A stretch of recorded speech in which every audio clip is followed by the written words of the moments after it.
عمل جس کا اللہ کے رسول نے حکم دیا سب سے پہلے کیا کس نے؟ اللہ کے رسول نے. لیکن اللہ کے رسول نے پوری زندگی زکوٰۃ نہیں دی، اس واسطے کہ اللہ کے رسول پر زکوٰۃ فرض ہی نہیں ہوئی، مال جمع ہی نہیں کیا. نصاب کو پہنچتا تو نہ زکوٰۃ دیتے. اللہ کے رسول نے مال جمع ہی نہیں کیا تو زکوٰۃ کہاں سے آتی؟ جمانے کا تصور ہی نہیں تھا اللہ کے رسول اور صحابہ کو. اگر زنا کو آج بھی 100 کوڑے کی کیا ہے قانونی طور پر حفاظت مل جائے تو آج فحاشی و عریانی 95% ختم ہو جائے گی اور زنا کرنے سے انسان ڈرے گا. لیکن کیا ہے، بالکل اس کا الٹا میڈیا کر رہی ہے کہ زنا کو ابھار رہی ہے اور بھی تاکہ نسل انسانی برباد ہو جائے اور معاشرتی نظام، گھریلو نظام درہم برہم ہو کے رہ جائے. اللہ کے رسول صلی اللہ علیہ وسلم نے فرمایا کہ عورتیں جو خوشبو لگا کر دوسروں کو مائل کرنے کے لیے نکلتی ہیں وہ شیطان کی رسیاں ہیں، جس کے ذریعے سے شیطان اپنے قابو میں کر لیتا ہے انسانوں کو. لیکن وہ عورت جو اللہ کے لیے پردہ کرتی ہے اس کی پردے کی حرمت اللہ نے کعبۃ اللہ کے پردے سے بھی اونچا رکھا ہے. یہ پوزیشن عورت کو اللہ نے دیا ہے. غیر مسلموں کے ساتھ آج خواتین بھاگ رہے ہیں تو دوش ان کا نہیں ہے. میں تو کہتا ہوں 90% تو ہم بدبخت معاشرہ اور مردوں کا ہے، 10% ان کی خطا ہے. کیونکہ تم نے شہ دی، تم نے جہیز کا بوجھ ایسے رکھا. آج بچیاں بیٹھے بیٹھے بوڑھی ہوتی ہیں اور ان کی مائیں ان سے کہتی ہیں کہ ذرا بن سور کے باہر نکل، بغیر جہیز کے کہیں کوئی کیا ہے تیرا عاشق مل جائے گا تو ہم شادی کر کے رکھ دیں گے. اگر تم نے شادی کو آسان بنایا ہوتا تو آج ہم نیوز میں یہ اخبار میں ہر روز یہ نہ پڑھتے کہ فلاں مسلمان لڑکی فلاں لڑکے ہندو لڑکے کے ساتھ بھاگ گئی. یہ روزانہ اس واسطے ہم پڑھتے ہیں کہ ہم نے معاشرے میں شادی کو سنگین بنا دیا، زنا کو آسان بنا دیا. MSLI TV رہنمائی بدلتی دنیا کے لیے.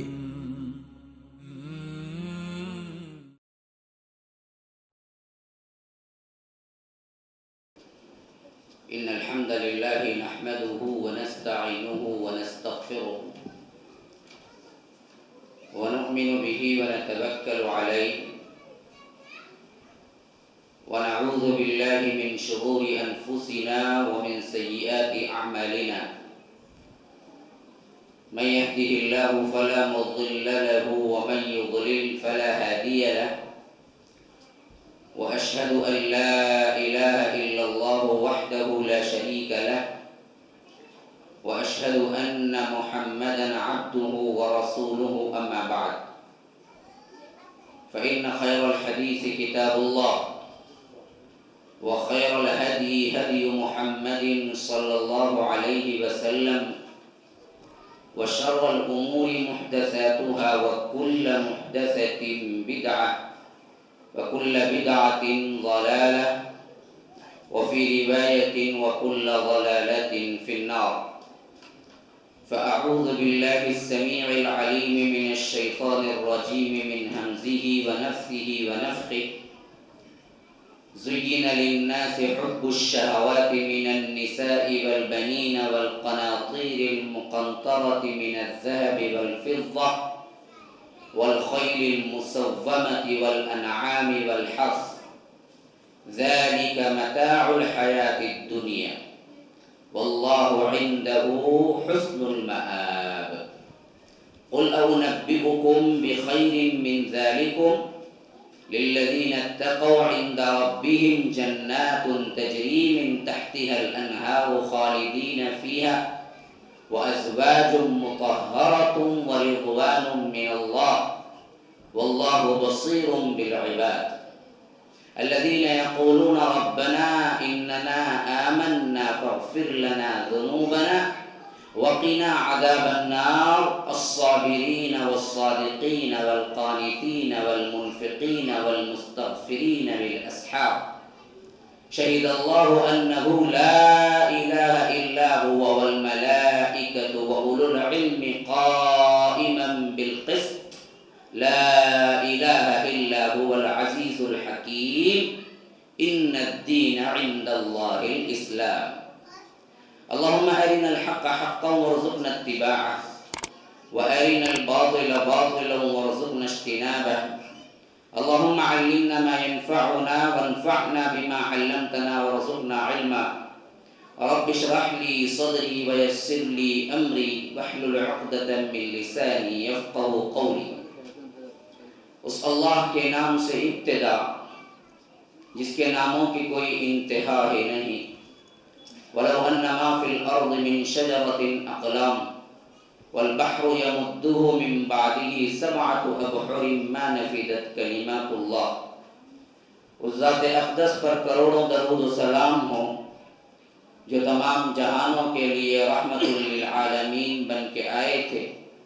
اللهم صل على محمد وعلى آل محمد كما صليت على إبراهيم وعلى آل إبراهيم إنك حميد مجيد وبارك على محمد وعلى آل محمد كما باركت على إبراهيم وعلى آل إبراهيم إنك حميد مجيد. اسٹیج پر موجود معزز علماء کرام، ذمہ داران، برادران اسلام، واجب الاحترام بزرگوں، دوستوں، عزیز ساتھیوں، لائق احترام ماؤں اور بہنوں، اللہ تبارک و تعالی نے اس دنیا کا جو نظام رکھا ہے اس کو بنایا ہے. بنانے والے کا پہلے ہی یہ متعینہ فیصلہ تھا کہ اس کو برباد کر دیا جائے. دنیا بنی ہی فنا ہونے کے لیے. جب بنانے والے نے یہ طے کر دیا کہ اس کو برباد کرنا ہے تو تم آباد کرنے کی کوشش کر کے اس سے پنگا نہیں لے سکتے. تم اس کو عاجز نہیں کر سکتے. اس کا فیصلہ ہی سب سے بالاتر فیصلہ ہے. اسی کا فیصلہ، اسی کا امر چلتا ہے کائنات کے اندر. وعنده مفاتح الغیب لا يعلمها الا هو ويعلم ما في البر والبحر وما تسقط من ورقة الا يعلمها ولا حبة في ظلمات الارض ولا رطب ولا يابس الا في كتاب مبين. تمام غیب کی چابیاں رب العالمین کے ہی پاس ہیں. وہ اللہ ہی ہے جس کے پاس یہ پوری کائنات کی غیب کے چابیاں ہیں. اس کے علاوہ اس کو کوئی نہیں جانتا. لا يعلمها الا هو ويعلم ما في البر والبحر. زمین کے اندر، خشکی کے اندر، تری کے اندر، سمندر کے اندر جو کچھ بھی ہے وہی جانتا ہے. وما تسقط من ورقة الا يعلمها. کوئی درخت سے پتا نہیں گرتا مگر رب کو اس کا علم ہوتا ہے، اس کے اذن سے گرتا ہے. اللہ کی قسم کھا کے کہتا ہوں، دوبارہ اور سہبارہ اللہ کی قسم کھا کے کہتا ہوں، اگر تمہیں کسی درخت کے سامنے کھڑا کر دیا جائے اور پورے 24 اور مل جائیں اور تم سے یہ مطالبہ کیا جائے کہ اس درخت کے پتوں کو گن کے بتا دو صحیح طور پر، تو تم ایک درخت کے پورے پتے گن کے 24 اور میں بتا نہیں سکتے. میرا رب تمام کائنات کے درختوں کے پتوں کو جانتا بھی ہے اور وہ کب ہلتا ہے کب گرتا ہے وہ بھی جانتا ہے. وہ اسی کے حکم سے ہلتا بھی ہے، اسی کے حکم سے گرتا بھی ہے. یہ میرا رب ہے. کائنات میں اسی کا تصرف ہے، کائنات اسی کی ملک ہے. اللہ لا الہ الا ہو. وہ اللہ ہے جس کے علاوہ کوئی معبود برحق نہیں ہے. لہو ما فی السماوات و ما فی الارض. یہ لام تملیک ہے. کسی سے قرض نہیں لیا، کسی سے مانگ کے نہیں لیا، اس کا اپنا ہے.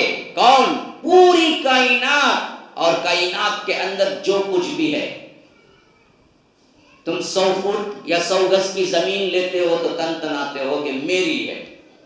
وہ بھی کسی سے لیتے ہو یا کسی نے عطا کی ہوئی ہوتی ہے یا کوئی گفٹ دیتا ہے، لیکن رب نے کسی سے نہیں لیا. اس کی اپنی ملکیت ہے اور پوری کائنات اور اس کے اندر جو کچھ بھی ہے وہی اس کا مالک ہے، وہی اس میں تصرف کرتا ہے. اس کے اذن کے بغیر تم بھی کچھ نہیں کر سکتے. وما تشاؤون الا ان یشاء اللہ رب العالمین. تم کچھ چاہ بھی نہیں سکتے جب تک کہ رب العالمین نہ چاہے.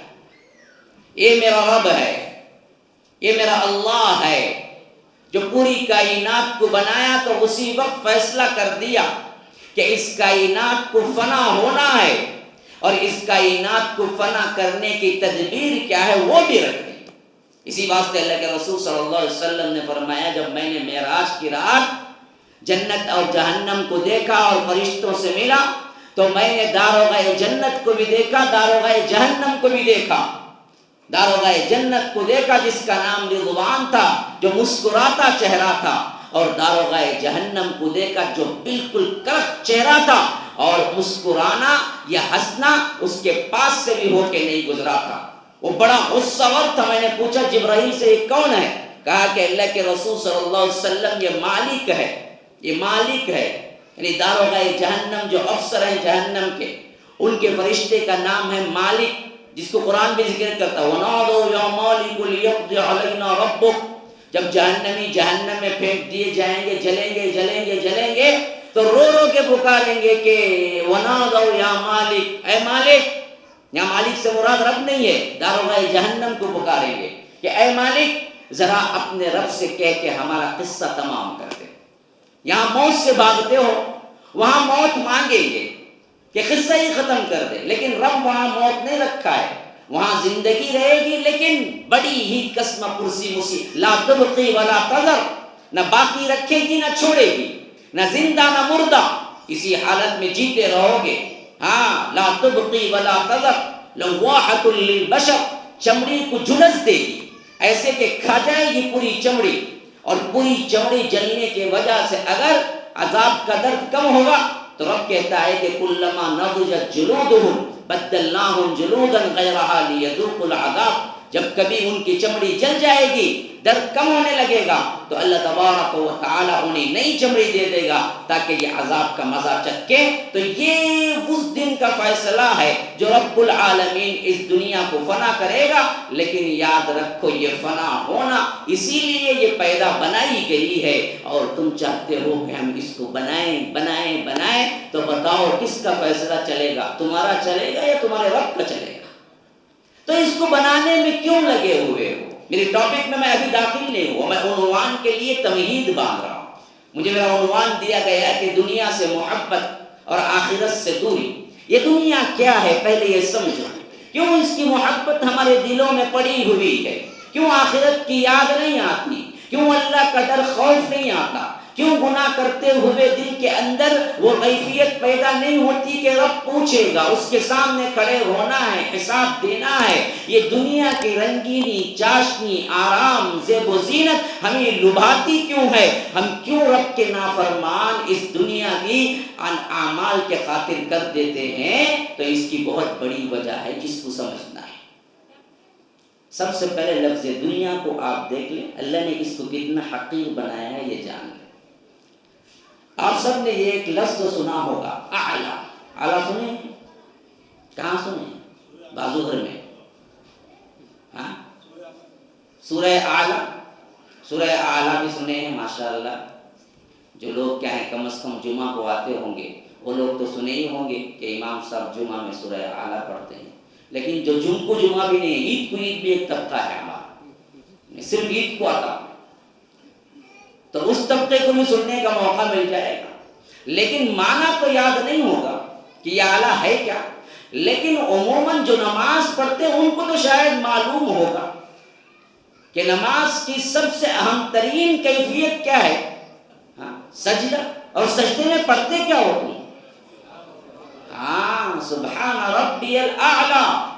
کیا مطلب؟ مجھے کئی بھی پوچھتے ہیں مولوی صاحب، ہم نہ کچھ نہیں معلوم، خالی ہم کو رٹایا گیا ہے، ٹوٹا رٹتا نہیں ویسا، وہ رٹ رٹ کے ہم کو کیا معلوم، کہا امام چھوڑ کے سانس لیتا وہاں آمین بولنا ہوتا معلوم، اس کے علاوہ کچھ بھی نہیں معلوم۔ دعا میں بھی ہم اتنے عادی ہیں کہ سمجھ کے نہیں کرتے، نہ تسبیحات سمجھ کے پڑھتے ہیں، نہ قرآن کی صورتوں کو سمجھنے کی کوشش کرتے ہیں۔ زمانے سے نماز پڑھتا ہے ماشاءاللہ سے، 10 سال سے نماز۔ ذرا مجھے بتاؤ سمیع اللہ لمن حمدہ کا معنی کیا ہے؟ رکعت باندھتے ہو اللہ اکبر بولتے ہو، رکوع جاتے ہو اللہ اکبر بولتے ہو، سجدہ جاتے ہو اللہ اکبر بولتے ہو، سجدے سے سر اٹھاتے ہو اللہ اکبر بولتے ہو، پھر سجدہ جاتے ہو اللہ اکبر بولتے ہو، پھر سجدے کے ساتھ دوسری رکعت کے لیے جاتے ہو اللہ، سب جگہ اللہ اکبر ہے، لیکن ایک جگہ رکوع سے اٹھتے وقت سمع اللہ لمن حمدہ ہے، آخر ہے کیا یہ؟ وہاں اللہ اکبر کیوں نہیں ہے؟ اللہ اکبر کا معنی تو عموماً جان لیے ہوں گے، اللہ سب سے بڑا ہے، لیکن کبھی آپ نے نوٹ غور کیا کہ کوئی 5 سال سے پڑھ رہا ہے، کوئی 10 سال، آخر یہ سمع اللہ لمن حمدہ کیا ہے؟ اللہ نے اس کی سن لی جس نے اس کی تعریف کی، جو تعریفیں تم کر رہے ہو، سبحان ربی العظیم، سبحان ربی العظیم، پاک ہے وہ ذات جو بہت عظیم ہے۔ اور یہی تسبیح کی ایک دوسری شکل سجدے میں رکھی گئی، سبحان ربی الاعلی، یہاں عظیم ہے یہاں اعلی ہے، ہاں فسبح باسم ربک العظیم آیا تو اللہ کے رسول صلی اللہ علیہ وسلم فرمایا کہ اس تسبیح کو رکوع میں رکھو، اور سبح اسم ربک الاعلی نازل ہوا تو فرمایا کہ اس تسبیح کو سجدے میں رکھ لو۔ تو اس واسطے ہم رکوع میں سبحان ربی العظیم کہتے ہیں اور سجدے میں سبحان ربی الاعلی کہتے ہیں۔ میرا رب بڑا ہی پاک ہے۔ سبحان ایک ایسا لفظ ہے کائنات میں اس کا ترجمہ ہی نہیں ہو سکتا کسی اور زبان، اتنے معنی سمیٹے ہوئے یہ سبحان کہ اس معنی کا ترجمہ ٹھیک طور پر کسی لینگویج میں ہو ہی نہیں سکتا۔ اسی واسطے رب نے یہ سبحان کا لفظ اس وقت استعمال کیا جب ان ناممکنات کی آخری حد تھی، جہاں سے انسان کی سوچ ختم ہوتی ہے، وہاں سے رب العالمین نے اپنے حبیب کو معراج کروائی، جہاں سے تمہاری سوچ کی تمام حدیں ختم ہو جاتی ہیں کہ اللہ تبارک و تعالی نے اپنے حبیب جناب محمد الرسول اللہ صلی اللہ علیہ وسلم کو رات کے ایک مختصر سے حصے میں مسجد حرام سے لے جا کر بیت المقدس کو پہنچایا، پھر وہاں نماز پڑھا کر تمام انبیاء کو ملا کر پھر وہاں سے براق کا سفر شروع ہوا، اور یہی نکلے زمین سے آسمان تک، اور آسمان سے دوسرے تیسرے چوتھے پانچویں چھٹے ساتویں، اور پھر اس کے بعد آگے بڑھے یہاں تک کہ جبرائیل نے کہا کہ اس سے بڑھ کر مجھے بھی اجازت نہیں ہے، رب العالمین آپ کو بلاتا ہے کہ آپ آگے جائیں، یہاں تک کہ سدرۃ المنتہا تک پہنچے۔ وہاں پہنچ کے رب نے ندا دی، اور ایسی ندا دی کہ رب العالمین کی آواز کو سننے میں رحمت للعالمین کے درمیان کوئی پردہ نہیں تھا۔ اس واقعے کا ذکر کرتا ہے تو رب کہتا ہے کہ سبحان الذی اسریٰ، پاک ہے وہ ذات جو اپنے بندے کو رات ہی رات لے گیا۔ بلکہ اسریٰ بعبدی کا معنی اگر آ گیا تو اس کا معنی ہے کہ رات کے ایک حصے کے اندر لے گیا، بس۔ جس سفر کو سینکڑوں سال لگتے ہیں تمہارے آج کے سیٹلائٹ کو نہیں، جب سیٹلائٹ کا زمانہ نہیں تھا اس زمانے بھی رب نے رات کے ایک حصے میں لے جا کے تمام سیر کرا کے رات کے اسی حصے میں فجر سے پہلے پھر زمین پہ اتار بھی دیا۔ حالانکہ اللہ کے رسول صلی اللہ علیہ وسلم کہتے ہیں کہ اس زمین اور آسمان کے درمیان کا فاصلہ 500 سال کی مسافت ہے، 500 سال کی مسافت ہے یہ زمین اور آسمان تک کا فاصلہ، اور ہر آسمان دوسرے آسمان تک کا فاصلہ 500 سال کی مسافت ہے، اور ہر آسمان کی ابتدا اور انتہا کا فاصلہ 500 سال کی مسافت ہے۔ یعنی اتنا موٹا ہے آسمان کہ یہاں سے یہاں تک یہ فاصلہ طے کرنے کے لیے بھی 500 سال کی مسافت ہے۔ معلوم ہے 7 آسمانوں کا فاصلہ 3500 سال ہو گئے، 7 آسمانوں کی چوڑائی کا فاصلہ 3500 سال ہو گئے، 7000 سال کا فاصلہ ہے خالی۔ اگر آپ براق میں بھی تیزی کے ساتھ بھی جائیں تو آپ کو صرف یہ آسمان طے کرنے کا فاصلہ 3.5 7000 سال ہے، اور رب کا اعلان صرف ایک اذن یا حکم ہے کہ اللہ کے رسول نے رات کے حصے میں تمام کائنات کی سیر کر کے واپس آ گئے۔ اس واقعے کو جو کہ بالکل تمہاری سمجھ سے بالاتر ہے رب ذکر کرتا ہے تو کہتا ہے سبحان، بڑا پاک ہے وہ، بڑا بے نیاز ہے وہ، اسے کھانے کی کوئی ضرورت نہیں ہے، پینے کی کوئی ضرورت نہیں ہے۔ تو رب العالمین اس لفظ کو ادا کرنے کے لیے سجدے میں رکھا اور کہا کہ تم کہو پاک ہے میرا رب اور بڑا اعلیٰ ہے، سبحان ربی الاعلیٰ۔ یہ بات میں کیوں کہہ رہا ہوں پتہ ہے؟ دنیا کو سمجھا رہا ہوں۔ دنیا کو سمجھا رہا ہوں. اب آئیے اس کی دلچسپ کہانی سنیے. دنیا کیا ہے؟ سب سے ٹاپسٹ لیول کا کوئی مرتبہ ہے تو وہ اعلیٰ ہے.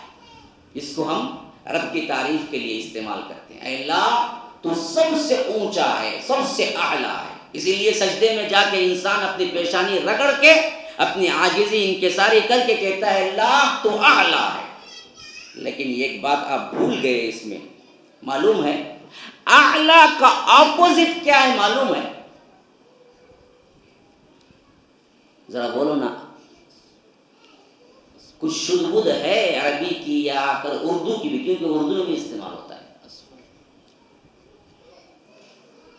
ذرا آپ اپنے لحاظ سے نہ سوچیں, عوام کے لحاظ سے سوچیں.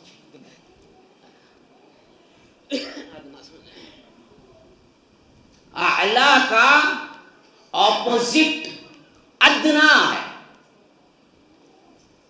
اور اپوزٹ کیا ہوتا ہے؟ ہمیشہ اس کا متضاد ہوتا ہے معنی. سب سے اونچا اعلیٰ, سب سے نچلا. کیا بھائی چائے نہیں پیے گیا؟ نیند آتی. اور ایک مرتبہ چاہ دو نا بھائی حضرت کو, ان کو ذرا ہوشیار بن دے. ہوشیار ہی کیا؟ ماشاء اللہ. اعلیٰ سب سے اونچا, سب سے اعلیٰ. ادنا کیا مطلب؟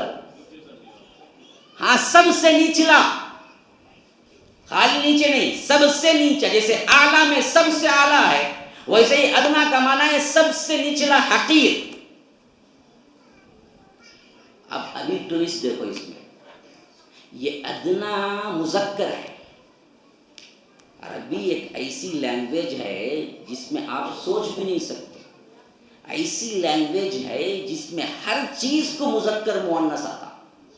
ہم نہ خالی اردو میں کیا ہوتا, مرد عورت میں مذکر مؤنث آتا, یا تو چیزوں میں آتا.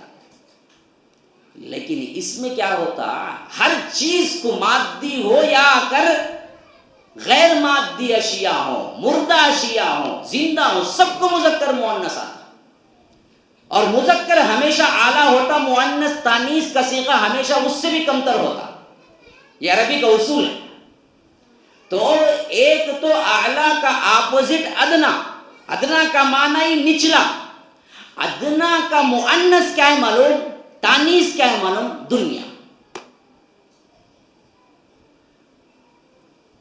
اعلیٰ ادنا دونوں مذکر ہیں, لیکن ادنا کی تانیث فیمینن, میسکولن فیمینن. کم از کم انگلش تو جانتے ہیں نا.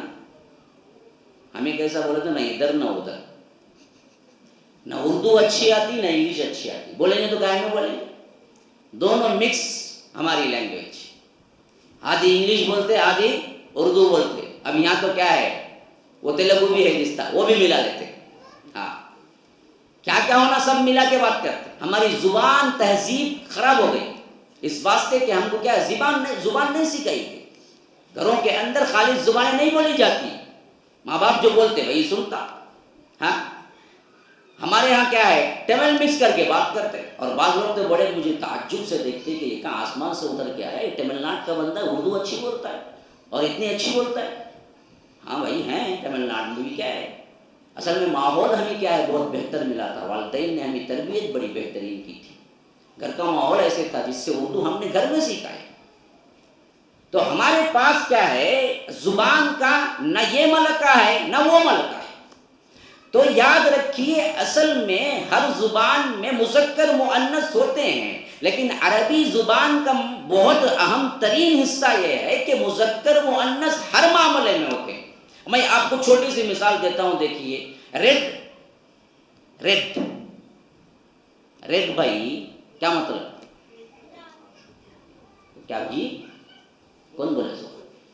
ہاں ماشاء اللہ مست والے بچے. بولو کیا بولے؟ لال. برابر بولا بچہ. کم از کم اسکول میں انگلش تو پڑھا ہے شاید. ریڈ لال, ہاں گرین ہرا. اچھا ریڈ لال بولے نا, گرین ہرا بولے نا. اب اس کی تانیث کیا ہے بولو؟ ریڈ مذکر, گرین بھی مذکر. فیمینن کیا ہے رنگ میں؟ کیا جی پاگل ہوئے گا مجھے, یہ رنگا میں کہاں جی مذکر مؤنث, رنگ پورا ایک ہی چیز ہے. نہیں، عربی میں رنگ کو مذکر بھی ہے مؤنث بھی ہے. ہاں، مذکر بھی ہے مؤنث بھی ہے. رنگوں میں تک مذکر مؤنث ہوتا ہے، ہر چیز میں مذکر مؤنث ہوتا ہے. یاد رکھ لیجیے. احمر لال، حمراء لال لیکن مؤنث. اخضر ہرا، خضراء ہرا مؤنث. تو مؤنث ہمیشہ نچلا ہوتا ہے مذکر سے بھی. تو میں بتا رہا ہوں کہ دنیا کا لفظ عربی لفظ ہے، تو یہ عربی لفظ ہی میں اللہ نے اس دنیا کو اتنا حقیر کر دیا. ایک تو اعلیٰ کا اپوزٹ ادنا، ادنا کا تانیث دنیا، جس کا معنی عربی میں اگر ہم کریں گے تو دنیا وہ ہے جو نچلا نچلا نچلا نچلا نچلا نچلی نچلا نچلا پوزیشن ہے اس کا. اعلیٰ ہو ہی نہیں سکتی دنیا تمہارے پاس. عربی کے معنی کے اندر ہی اس کے اندر نچلا پن ہے. ہاں اچھا، یہ تو لغوی ہوا. اب ذرا کیا ہے قرآن اور حدیث میں دنیا کیا ہے یہ بھی دیکھ لیں. میں آگے بڑھوں، اس کے بعد آخرت کیا ہے، پھر اس کے بعد دوری کیوں ہے، محبت کیوں ہے، یہ بالکل واضح ہو کے سامنے آ جائے گی بات آپ کی. اب ذرا قرآن میں نظر دوڑائیں، دنیا کیا ہے. کہیں فرمایا کہ وَمَا الْحَيَاةُ الدُّنْيَا إِلَّا مَتَاعُ الْغُرُورِ. دیکھو دنیا کی زندگی سوائے دھوکے کے کچھ ہے ہی نہیں. جو دکھتا ہے وہ دھوکا ہے، اصل تو آخرت ہے. جو بھی ہے غرور کہا. غرہ غرور کا مطلب کیا ہے؟ غرور اسی سے نکلا جس کا مطلب ہے دھوکا، سراپا دھوکا. یہی غرور کا لفظ اللہ نے دنیا کے لیے بھی استعمال کیا، اور یہی غرور کا لفظ اللہ نے شیطان کے لیے بھی استعمال کیا. ہاں، فرمایا کہ ان الشیطان لکم عدو فاتخذوہ عدوا انما یدعو حزبہ لیکونوا من اصحاب السعیر. کہ دیکھو شیطان تمہارا کھلا ہوا دشمن ہے، اور اس کو دشمن ہی سمجھنا، کیونکہ وہ دراصل اپنے جتنے دوستوں کو بناتا ہے وہ بلاتا ہے تو جہنم کی آگ کی طرف بلاتا ہے. تو اس کے اوپر کی آیت میں فرمایا کہ فلا یغرنکم الحیات الدنیا ولا یغرنکم باللہ الغرور. کہ دیکھو اس دنیا کی زندگی تمہیں دھوکے میں نہ ڈال دی، اور وہ سب سے بڑا دھوکے باز تمہیں دھوکے میں نہ ڈال دی. کون؟ الغرور شیطان. الغرور دنیا دھوکا ہے، یہ سراپا جو دکھتا ہے تمہیں. آنکھ بند ہوگی نا تب معلوم ہوگا ارے یہ کچھ بھی نہیں تھا. اب جو سامنے کی زندگی ہے نا وہ بہت لمبی اور حقیقت کی زندگی ہے جس سے چھٹکارا پا کے تم کہیں نہیں جا سکتے. تو رب نے اسے دھوکا کہا ہے. دوسری جگہ فرمایا جو میں نے ابھی تلاوت کی سورہ آل عمران کی 14، 15 اور 16 کی آیت، بڑی جامع ترین آیت ہے دنیا کے اوپر. فرمایا کہ دنیا کیا ہے پتہ ہے؟ زُيِّنَ لِلنَّاسِ، لوگوں کے لیے خوبصورت بنا دیا گیا ہے اس دنیا کو.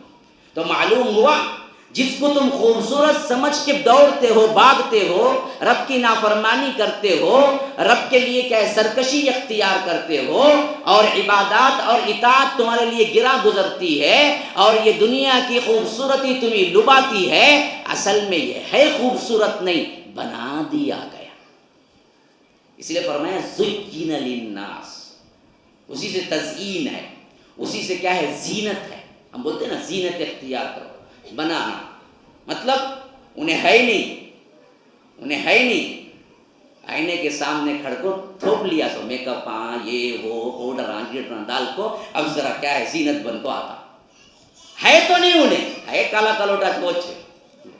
لئی بھائی صابن لے کو 10 مرتبہ گھس لیے تو کیا جلد پوری نکل کو نہیں بن جائیں گی. اتنا چاہتا ہوں خاص کر ہندوستان کا کالا کام بھی کالا ہے، پوری دنیا میں کالا ہے. اور ویسا ہندوستان کا گورا ہے نا پوری دنیا کا گورا ہونا ہے. بعض لوگ کیا کرتے ہیں 10-20 سال کو سعودی میں جاؤ گورے بن کو آتے ہیں، یہاں 3 دن رہتے برابر اپنے پوزیشن میں آ جاتے ہیں. انہیں 20 سال کی محنت غارت ان کی. انہیں یہاں کا پانی کیا کرتا پورا اوپر کے ہی سب پورے چیزاں میک اپ سب نکال کر رکھو. دیکھ بات تو گیا کیسا ویسا چھتو اب بھی زیادہ فخر کرنا ہو بڑو بتا آتا سامنے. تو یہ زینت کا لفظ بھی کیا ہے بنانے سے ہی نکلا ہے. ہاں تو یاد رکھیے فرمایا کہ یہ بنا دی گئی خوبصورت ہے تو نہیں ہے، حقیقت نہیں ہے. تم نہ دکھائی گئی ہے ایسے تاکہ آزمائش ہو کہ تم اس کی طرف بھاگتے ہو یا اللہ کی مانتے ہو. تو فرمایا کہ زُيِّنَ لِلنَّاسِ لوگوں کے لیے یہ خوبصورت بنا دی گئی جس کے اندر اسے بڑی محبت ملتی ہے، جس کے اندر اسے بڑا جذبہ ملتا ہے، جس کے اندر اس کے پاس بڑا اس کے اندر جانے کا لالچی پن اور اس کو پانے کی فکر ہوتی ہے. اس میں بھی خاص طور پر کیا ہے؟ حب الشہوات. دنیا میں سب سے اہم ترین کیا ہے؟ شہوت ہے. یاد رکھو شہوتوں میں علماء اسلاف کہتے ہیں 2 شہوتیں ہیں اصل میں بہت اہم ترین. ایک کھانے پینے کی شہوت، ایک عورت کی شہوت، ایک جنسی شہوت. یہ 2 ہی شہوتیں ہیں جس کے لیے انسان جیتا ہے. اگر یہ دونوں نکال دے تو پھر ہے نہیں اس کے پاس کچھ بھی. ایک کھانا کتنا کھاؤ پھر مزیدار کھانا دکھے تو کیا ہے رال ٹپکنے لگتی زبان سے. آہا پھر کھان گے نا. ارے تیرے پیٹ کو نہیں ہوں گا رے یا کو ہاسپٹل میں پڑیں گا. پروانی گلوگس چڑھا تو پھر کھاتا ہوں بولتا ہوں. کھانا نہیں چھوڑتا. مزہ جو ہے حالانکہ سب کو معلوم ہے مزہ صرف منہ کا ہے. یہاں کے بعد نکلے تو کیا ہے تمہیں بریانی کھائے تو بھی ایک ہی، باسی کھانا یا کھائے تو بھی ایک ہی. دونوں جا کے اندر ایک ہی بنتے. بریانی کھائے تو فقط خوشبو سے نکلتا، نہیں تو وہ بدبو نکلتی. کیا سب ایک ہی نکلتا. کوئی چارہ نہیں، بنتا تو ایک ہی ہے. لیکن اس مزے کے تعلق سے انسان کتنی برائیوں میں ملوث ہوتا ہے معلوم ہے. یہی کھانا ہے اس کو رشوت پہ مجبور کرتا ہے، یہی کھانا ہے اس کو حرام کمائی پہ مجبور کرتا ہے، یہی کھانا ہے جس کے لیے وہ اللہ کی نافرمانی کرتا ہے، سود پہ جاتا ہے. یہی کھانا ہے، یہی پیٹ کا بھرنا ہے جس کے واسطے انسان ہر قسم کا ناجائز کام کرتا ہے، حتیٰ کہ اللہ تبارک و تعالیٰ کی کسی نافرمانی کو نہیں چھوڑتا. کھانا پینا یہ ایک پہلی شہوت ہے. دوسری شہوت جنسی حیثیت سے. یہی جنسی شہوت ہے جس کے واسطے یہ زنا کی طرف راغب ہوتا ہے. یہی جنسی شہوت ہے جس کے لیے یہ برائی پہ آمدہ ہوتا ہے. یہی جنسی شہوت ہے جس کے لیے وہ جوان رہنے کی خواہشیں کرتا ہے. یہی جنسی شہوت ہے جس کے لیے وہ تن من دھن لگا دیتا ہے. اگر آپ کو آج بھی دیکھیں کہ کائنات کے اندر میڈیکل لحاظ سے سب سے زیادہ پروڈکٹ جو سیلز ہوتے ہیں وہ جنسی نوعیات کی ادویات ہیں جو کھا کے انسان چاہتا ہے کہ جوانی اپنی برقرار رکھے. لیکن پلاسٹک کی چپل کو پالش نہیں لگتی، اسے نہیں معلوم. بڈھا ہوگا قصہ ختم. کتنا کھایا تو بھی کیا بھی نہیں بنتا تجھے. الٹا کیا ہوتا فٹس آپ کو بعد میں مر جاتا اچانک. رگوں کی طاقت کی دوائیاں الٹے سیدھے کھا کھا کو کیا کرتے نوجوان بننے کی کوشش میں کئی بڈھے سیدھے اوپر پہنچ جاتے. لیکن ہے خواہش کبھی نہیں مرتی. ہمیشہ جوان رہنے کی خواہش کس کو نہیں ہے؟ بڈھا ہو تو روتا پلاتا جوانی چلے گی نا، جوانی چلے گی نا. کوئی بھی جوانی کو یاد جیسے کرتا کسی مرحلے کو یاد نہیں کرتا ہو. ہاں کوئی جوان بوڑھا ہونے کی تمنا نہیں کرتا، لیکن ہر بڈھا جوان ہونے کی. میں کسی کو نہیں سنا ہوں آج تک کسی بھی 80 میں کسی کی کیا ہے تل نہیں کر رہا ہوں، حالت سنا رہا. کتنا بھی بڑا ہو جائے کیسے ہیں مولوی، کیسے ہیں شیخ، کیسے ہیں بزرگ، کچھ بھی نہیں مولوی صاحب ذرا شکر ہے دعا کرو اللہ اچھی کر دے. نہیں مولوی صاحب پوری زندگی ختم، اب تو کیا ہے اچھی موت دے دے، ایمان کی موت دے دے، دعا کرو. کون سا بڈھا بھی بولے نہیں آج تک. ہاں ابھی جینے کی خواہش 80 ہو گئے نا باپ. بیٹا دیکھا، بیٹے کا بیٹا دیکھا، بیٹے کا بیٹا دیکھا، پڑپوتا دیکھ لیا، کھایا پیا، شادی کرا، بچے جنا سب ہوگا نا. ابھی کیا نہیں ذرا بلڈ پریشر آپ کو ہے بولتا ہے ڈاکٹر دعا کرو اچھا ہو جائے گا. اب اچھا ہوگا تو کرتا کیا؟ ہاں کیا کرنے کے واسطے ہے تیرے پاس؟ اب نہیں رہنے کی خواہش، ہمیشہ رہنے کی خواہش.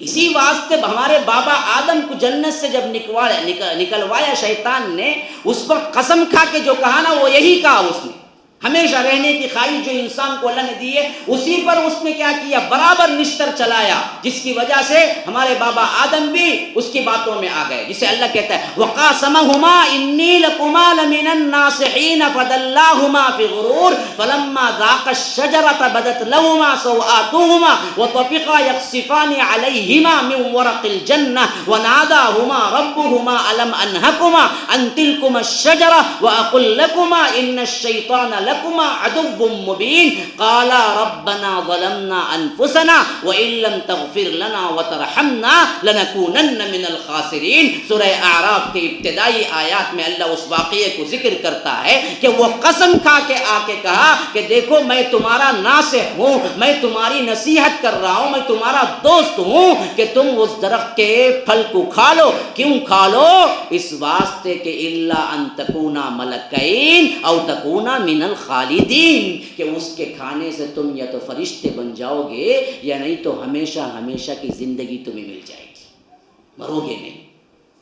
یہ دو باتیں سامنے رکھا حضرت آدم کو، تو حضرت آدم اس کے باتوں میں آ گئے، وہ پھل کو کھا لیا جس کے پاداش میں جنت سے اللہ نے نکلوا کے زمین پہ بھیج دیا۔ زندہ رہنے کی خواہش، لمبی عمر کی خواہش کبھی نہیں جاتی۔ یہ شہوتیں دو ہیں، یاد رکھیے، جو انسان اس پہ کنٹرول کر لیا نا سب پہ کنٹرول کر سکتا ہے۔ جو انسان اس میں پھسلا نا ہر برائی میں پڑے گا۔ دیکھیے آپ کو بھوک ہے، لذیذ کھانا ہے، لیکن آپ کے اوپر کنٹرول اتنا ہو کہ جتنا کھانا اتنا کھاؤ، ہاتھ کھینچ لو، سمجھو آپ کے اندر عادت نفس کو کنٹرول کرنے کی بات شروع ہو چکی ہے۔ لیکن آپ کو ہزار پریشانیاں ہیں، شوگر ہے، فلاں ہے، بی پی ہے، سب ہے، لیکن یہاں متنجن میٹھا آتے ہی نہیں، بھائی میں دوسری گولی کھا لیتا ہوں، بلکہ کھاتے رہے، آہا انہیں پنپتا نہیں ہے۔ ہاں، کھانے کی جو لذت ہے، جو شہوت ہے، جائز حد تک پوری کرو تو جائز ہے، بالکل ضرورت کے مطابق کھاؤ، لیکن اللہ کے رسول نے کہا کہ پیٹ بھر کے نہ کھاؤ، ایک حصہ کھاؤ، ہاں ایک حصہ پانی کے لیے رکھو، ایک حصہ خالی رکھو ہوا کے لیے۔ لڑلے تک کھا لے کو آ جاتا ہے، وہ کدھر ڈکا نماز میں، اب نماز میں کھڑے کو دیکھنا اس کا وضو تڑگا کی نہیں، انہیں آ کر ڈکاریت دیا کی دیکھنا، ویسی بدبو، کیا بولیں گے، کیا کیا پیزاں لے کو کھاتا کی، مسالے کھاتا کی معلوم نہیں، اتنا کھاتا کئی کو بات۔ ہاں ایک مرتبہ اللہ کے رسول صلی اللہ علیہ وسلم سے خوش ہو کے ایک بادشاہ نے کیا کیا تھا، ایک طبیب کو بھیجا تھا، غالباً مقوقس ہے، مصر کا بادشاہ ہے، جو اللہ کے رسول کے لیے ہدیتاً کیا ہے، تحفے بھی بھیجا، اور ساتھ میں 2 لڑکیوں کو بھی بھیجا، اور ساتھ ساتھ کیا ہے، ایک طبیب کو بھی بھیجا۔ انہی میں سے ایک لڑکی کیا ہے جس کو اللہ کے رسول نے قبول کر لیا، ماریت القبطیہ ہے، جن کو اللہ کے رسول نے بعد میں شادی کر لی، اور ایک کو اللہ کے رسول نے قبول نہیں کیا، کسی اور صحابی کو دے دیا، غالباً حسان بن ثابت کو دے دیا، انہوں نے ان سے شادی کر لی۔ یہ بالکل جائز چیز ہے، جب ہدیتاً دیا جائے تو یہ اللہ کے رسول صلی اللہ علیہ وسلم کے لیے جائز چیز ہے، وہ الگ فقہی مسائل ہیں، میں اس میں نہیں جاتا۔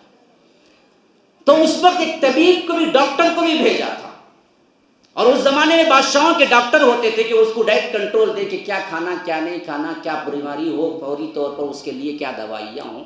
تو اللہ کے رسول نے طبیب کو بلا کے پوچھا کہ بھائی تم کیوں آئے ہو؟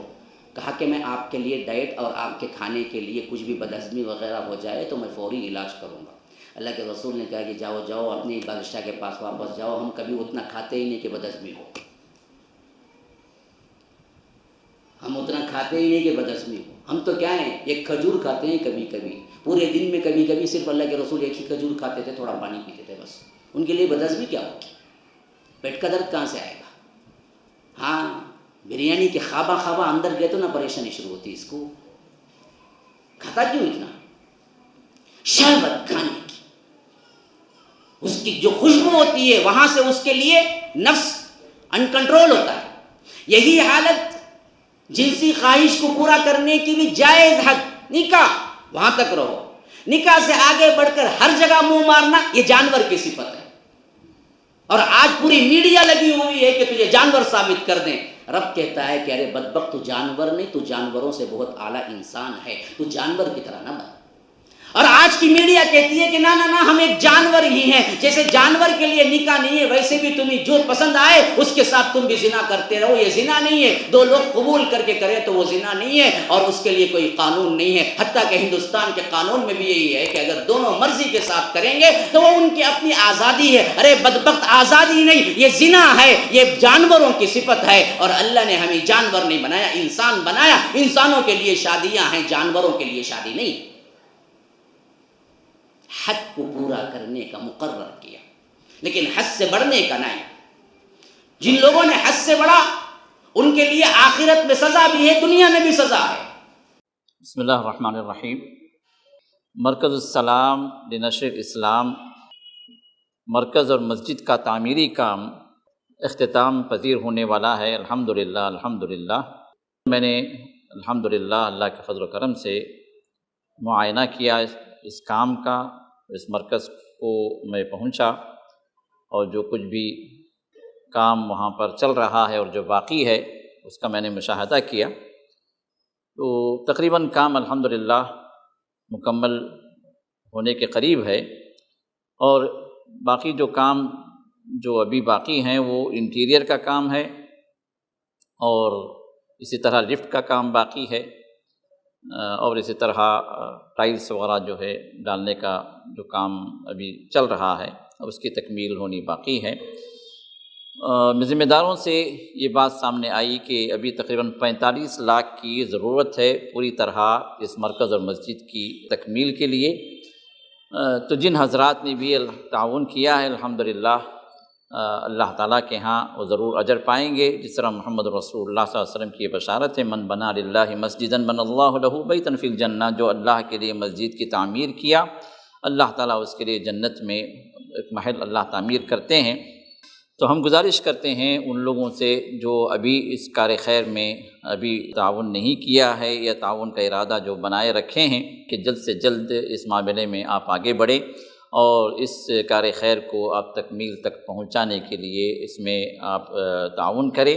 جنہوں نے بھی اس کار خیر میں کسی بھی اعتبار سے تعاون کیا ہے اللہ تعالیٰ ان کو اجر سے محروم نہ فرمائے، اللہ تعالیٰ ان کو اجر عظیم سے نوازے، اور رسول اللہ صلی اللہ علیہ وسلم کی بشارت جنت میں محل جو ان کے لیے تعمیر کیا جائے گا اللہ تعالیٰ ان میں آپ کو بھی اللہ شامل فرمائے۔ جتنی بدترین قسم کے گناہ اور جتنی بدترین قسم کے کیا ہیں بیماریاں جنسی طور پر اور جسمانی طور پر آئی، ان سب کا اصل میں رول یہی تھا کہ غلط جنسی تعلقات سے ہی پیدا ہوئی۔ یاد رکھو، ایڈز سب سے پہلے کس سے آیا؟ غلط جنسی تعلق سے ہی آیا دنیا کے اندر۔ ہاں، جس نے بندر سے اپنی خواہش پوری کی، اس بندر سے اس انسان کو ایڈز آیا، پھر اس انسان سے دوسرے انسان کو لگا۔ آج کروڑوں کے افراد ہیں جو ایڈز کی وجہ سے سالانہ مرتے ہیں۔ یہ تمہارے اپنے کرتوتوں کی ہیں۔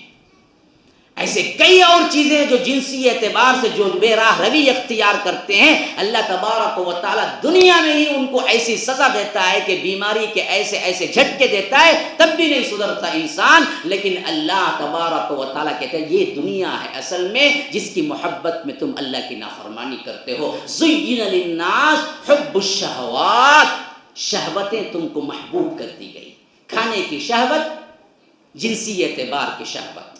ان دونوں کے بعد نمبر 3 پہ سب سے اہم ترین دنیا کی چیز کون سی ہے؟ من النساء، عورتیں۔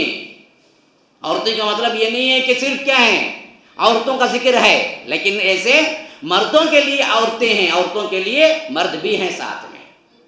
ہاں، جس طرح بے راہ روی مرد کرتا ہے، اگر وہی بے راہ روی عورت کرتی ہے تو وہی دنیا کے اندر وہ بھی ملوث ہے۔ لیکن زیادہ تر اصل میں اشارے بے حیائی میں عورتوں سے ہوتے ہیں، تو اس واسطے خصوصیت سے ذکر عورتوں کا ہوا۔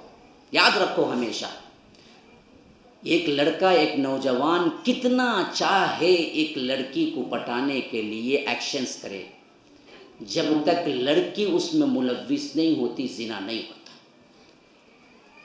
اسی واسطے اللہ نے زنا کی جہاں جہاں کیا ہے مذمت کی، وہاں پہلے عورت کو رکھا، کیونکہ اشارے پہلے وہ دیتی پھر انہیں جاتا۔ یہ مسئلہ ہے، اسی واسطے عورتوں کو تنبیہ کی کہ دیکھو تم پردے میں رہو گی نا، یہ نہیں پھسلے گا، تم نکل کے آتی ہو بے پردہ، پھر کہتی ہو کہ کیا اس نے زیادتی کی؟ یہ زیادتی کرنے پہ ابھارا کون؟ تم نے کیا تھا۔ اگر تم باپردہ ہوتی تو تمہاری عصمتیں محفوظ ہوتی۔ اسی واسطے زانیہ کا ذکر جب سورہ نور میں فرمایا، وہاں پر بھی دیکھو اللہ نے پہلے کس کا ذکر، الزانیۃ والزانی، زانیہ عورت اور زانی مرد۔ تو پہلے ذکر زنا کا آیا تو عورت کو لایا۔ ہاں، اگر مرد اور عورت زنا کریں گے تو ان کی سزا کیا ہے، یہ کہنے کے لیے سورہ نور میں اللہ تبارک و تعالی ابتدا کر رہا ہے۔ تو آیت کیا آئی، الزانیۃ والزانی فاجلدوا کل واحد منہما مئۃ جلدہ۔ اگر زانیہ عورت اور زانی مرد یہ مل جائیں اور زنا کر لیں تو ان کو 100 کوڑے مارو۔ ہاں، فاجلدوا کل واحد منہما مئۃ جلدہ، ان میں سے ہر ایک کو 100 کوڑے۔ اگر زنا کو آج بھی 100 کوڑے کی کیا ہے قانونی طور پر حفاظت مل جائے تو آج فحاشی و عریانی 95% ختم ہو جائے گی اور زنا کرنے سے انسان ڈرے گا۔ لیکن کیا ہے، بالکل اس کا الٹا میڈیا کر رہی ہے کہ زنا کو ابھار رہی ہے، اور بھی تاکہ نسل انسانی برباد ہو جائے اور معاشرتی نظام، گھریلو نظام درہم برہم ہو کے رہ جائے۔ اور یورپین کنٹریز میں جیسے نظام درہم برہم ہو کے انسان بڑھاپے کی منزل میں اولڈ ایج ہوم میں رو رو کے ایڑیاں رگڑ رگڑ کے مرتا ہے، ویسے ہی یہاں پر بھی ماں باپ کی عزت ختم ہو کے اولڈ ایج ہوم میں لوگ جا کے ایڑیاں رگڑ رگڑ کے مرے۔ یہ دیکھنا چاہتا ہے مغرب، جس کے واسطے یہ مشرقی جو تہذیب ہے اس کو مٹانے پہ تلا ہوا ہے۔ ہم ان کی سازشیں نہیں سمجھتے، اصل میں ہم معصوم ہیں، ہم کو پتہ ہی نہیں ہے دنیا ہمارے ساتھ کیا کھیل کھیل رہی ہے۔ ہماری خواتین کو کچن سے نکلنے کا وقت ہی نہیں ملتا، ہمارے مردوں کو کھیل، واٹس ایپ، فیس بک اور اپنے اپنے مشاغل سے نکلنے کا وقت ہی نہیں ملتا، تو وہ کیا سوچیں گے کہ دنیا ہمارے ساتھ کیا کر رہی ہے۔ ہمیں تو روٹی کی فکر لگی ہوئی ہے، ہمیں تو جاب کی فکر لگی ہوئی ہے۔ جو روٹی اور جاب کی فکر لگی ہو وہ دین کی فکر کہاں سے کرے گا میرے بھائی؟ اصل مسئلہ تو ہم نے دنیا کو اٹھا کے سر پہ بٹھا لیا، جبکہ رب کہتا ہے کہ دنیا میری ذمہ داری ہے، دین تیری ذمہ داری ہے۔ وَمَا مِن دَابَّةٍ إِلَّا عَلَى اللَّهِ رِزْقُهَا۔ ہاں، زمین پر کوئی جاندار نہیں چلتا ہے جس کی ذمہ داری رزق میرے ذمہ ہے۔ اللہ نے رزق کی ذمہ داری لے چکا ہے تمہاری، تم اس کی فکر کیوں کرتے ہو جی؟ اس نے پیدا کیا تو اس نے تمہیں کھلانے کی ذمہ داری لی ہے۔ کوئی مالک اپنے غلام کو کہتا ہے یا کوئی مینیجر اپنے کام والے کو بلا کے کہتا ہے کہ بھائی جو چاہے کر، لیکن مال کی فکر مت کر، جو بھی وہ مجھ سے پوچھ لے لے، تو آپ کیا اترائیں گے؟ آپ کیا بولتے پھریں گے؟ بھائی میرا مینیجر میرا ذمہ لے کو ہے، بھائی مجھے کیا بھی مسئلہ نہیں، کتنے ہزار کی ضرورت پڑی میں لے لوں گا۔ رب کہتا ہے کہ بدبخت تیرے رزق کی ذمہ داری میری ہے، اس کے پیچھے مت بھاگ، تیرا کام جو ہے وہ دین میں کوشش کرنا ہے۔ تو ہم کہتے ہیں اے اللہ تجھ پہ بھروسہ نہیں ہے، بینک پہ بھروسہ ہے، 10,000 سود پہ رکھوں گا تو 5 سال بعد 20,000 ملیں گے۔ اللہ کہتا ہے کہ بدبخت تو 10,000 میرے پاس دے گا تو میں 7 کروڑ دوں گا تجھے۔ ہم کہتے ہیں کہ اللہ تیری بات پہ وعدہ نہیں ہے، تیری بات پر ہمیں یقین نہیں ہے، بینک والے پر ہمیں یقین ہے۔ یہ ہے ہماری زندگی، دنیا جو دکھتا ہے وہی ہم کو سمجھ آتی ہے۔ تو فرمایا کہ من النساء، عورتیں، اسی واسطے حدیث میں فرمایا گیا میرے بعد میرے امت کے لیے میں نے عورتوں سے زیادہ کوئی اور بڑا فتنہ نہیں دیکھا۔ اسی طرح اللہ کے رسول نے فرمایا کہ میں نے صرف نازک اور کمزور ذات کو ایسی کوئی اور چیز میں نہیں دیکھا جو بڑے بڑے پہلوانوں کو منوا لیتی ہے۔ یہ عورت ذات ہے نا، خطرناک بنی تو ناکسام سے زیادہ خطرناک، پیاری بنی تو کیا ہے، گلاب کے پھول سے زیادہ نرم۔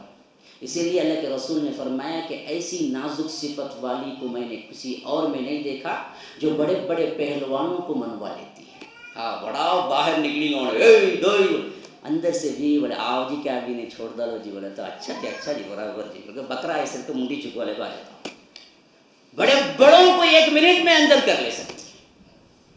ہاں یہ وصف انہیں دیا ہے اللہ نے، اسی لیے اللہ کے رسول صلی اللہ علیہ وسلم ان کی اچھائیاں بھی کہی اور ان کی برائیاں بھی بتائی کہ دیکھو متنبہ رہو، ان سے ہی اصل فتنہ ہے، ان سے اصل. لیکن یہی جب اللہ والی بن جائیں گی پھر ان کی عزت و حرمت کا کیا کہنا. کعبۃ اللہ کے پردے سے بھی اونچی عزت عورت کی ہے اگر وہ اللہ والی بن جائیں.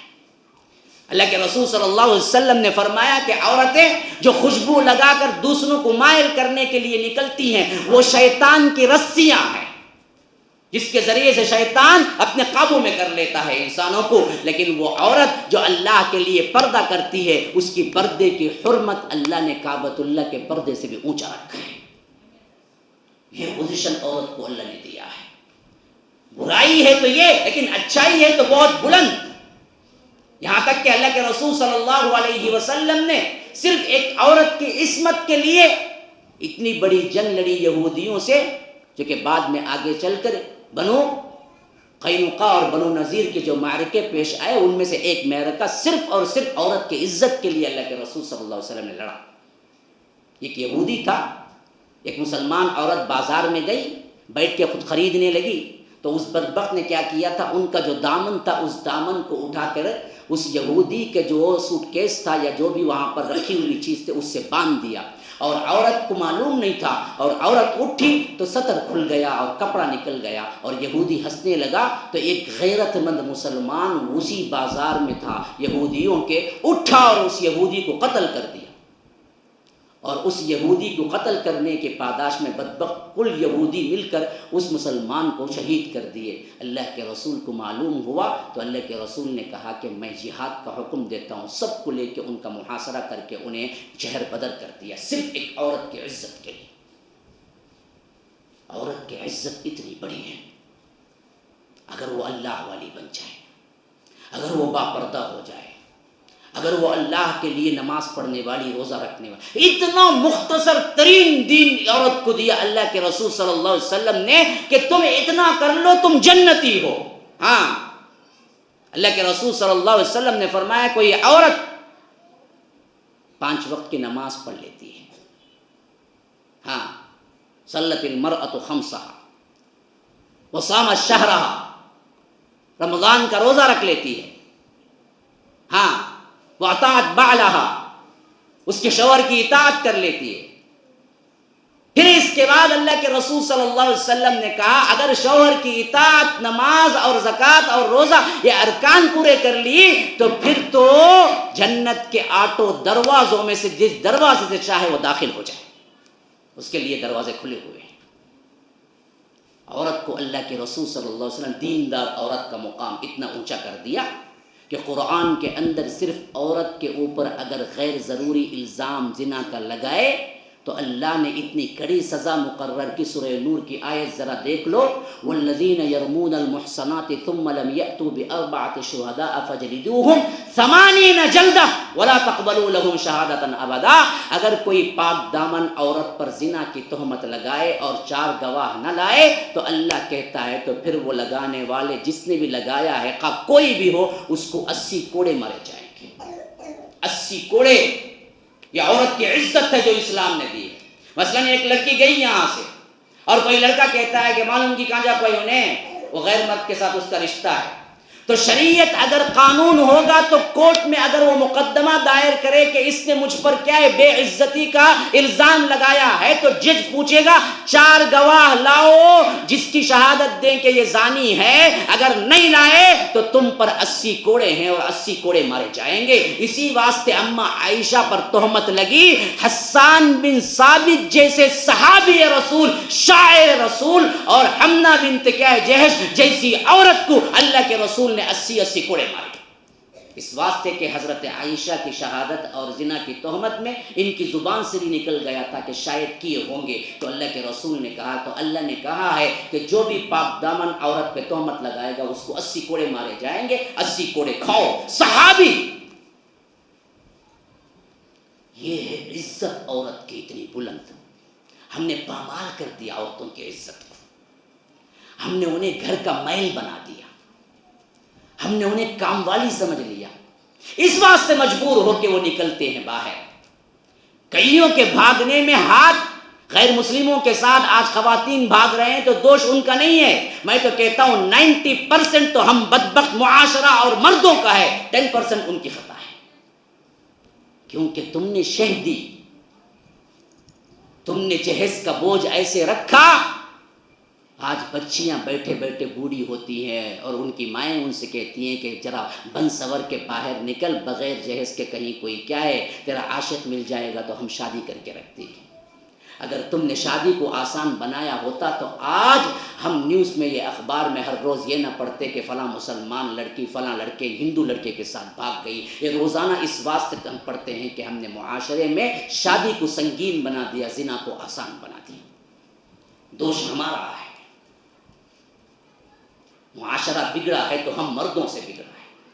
اسی واسطے اکبر الہ آبادی 100 سال پہلے یہ شعر کہا. آج دیکھتے تو کیا بولتے پتہ نہیں تھا, لیکن 100 سال پہلے جب انہوں نے بے پردہ عورت کو دیکھا, جبکہ اس زمانے میں تصور بھی نہیں تھا ہندوستان میں کوئی مسلمان لڑکی بے حجاب بھی نکلے, لیکن تب بھی کچھ تھے جن کو کبھی دیکھ لیا تو بہت بڑے شاعر ہیں اکبر الہ آبادی.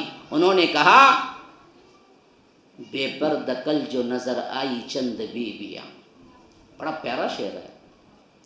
کہا کہ بے پردہ کل جو نظر آئی چند بیویاں, اکبر زمین پہ غیرت قومی سے گڑ گیا. پوچھا جو ان سے آپ کا پردہ وہ کیا ہوا, کہنے لگی کہ مردوں کے عقلوں پہ پڑ گیا. مردوں کے عقلوں پہ پردہ پڑا تو عورت باہر نکلی, ورنہ اگر یہ بدبخت صحیح تربیت کرتا اور حجاب میں رکھتا تو عورت کبھی نہ نکلتی. یہ ہم پر کیا ہے لعنت ہے کہ ہم نے وہ ماحول پیدا کیا. خود شوہر کہتا کہ ارے میری بیوی ہے جی, بن سور کیا ہو, میں بتاؤں گا لوگوں کو, دوستوں کو میری بیوی ہے. پردہ اترواتا تو یہ بدبخت اترواتا. تو فرمایا کہ زین للناس حب الشہوات من النساء, عورتیں, والبنین, اولاد میں بھی بیٹے, ہاں بنات نہیں کہا, حالانکہ دونوں ہیں, لیکن بنین اس واسطے کہا کہ زیادہ محبت بیٹے سے ہوتی ہے. تو دنیا کی بہت محبت اصل میں جو اللہ کی نافرمانی پہ تمہیں مجبور کر دیتی ہے وہ اولاد ہے. اولاد میں بھی بیٹے ہیں. اسی واسطے یاد رکھو, ہمیشہ اولاد میں برابری کرو, بیٹا بیٹے کی تفریق نہ کرو ورنہ لعنت زدہ ہو جاؤ گے.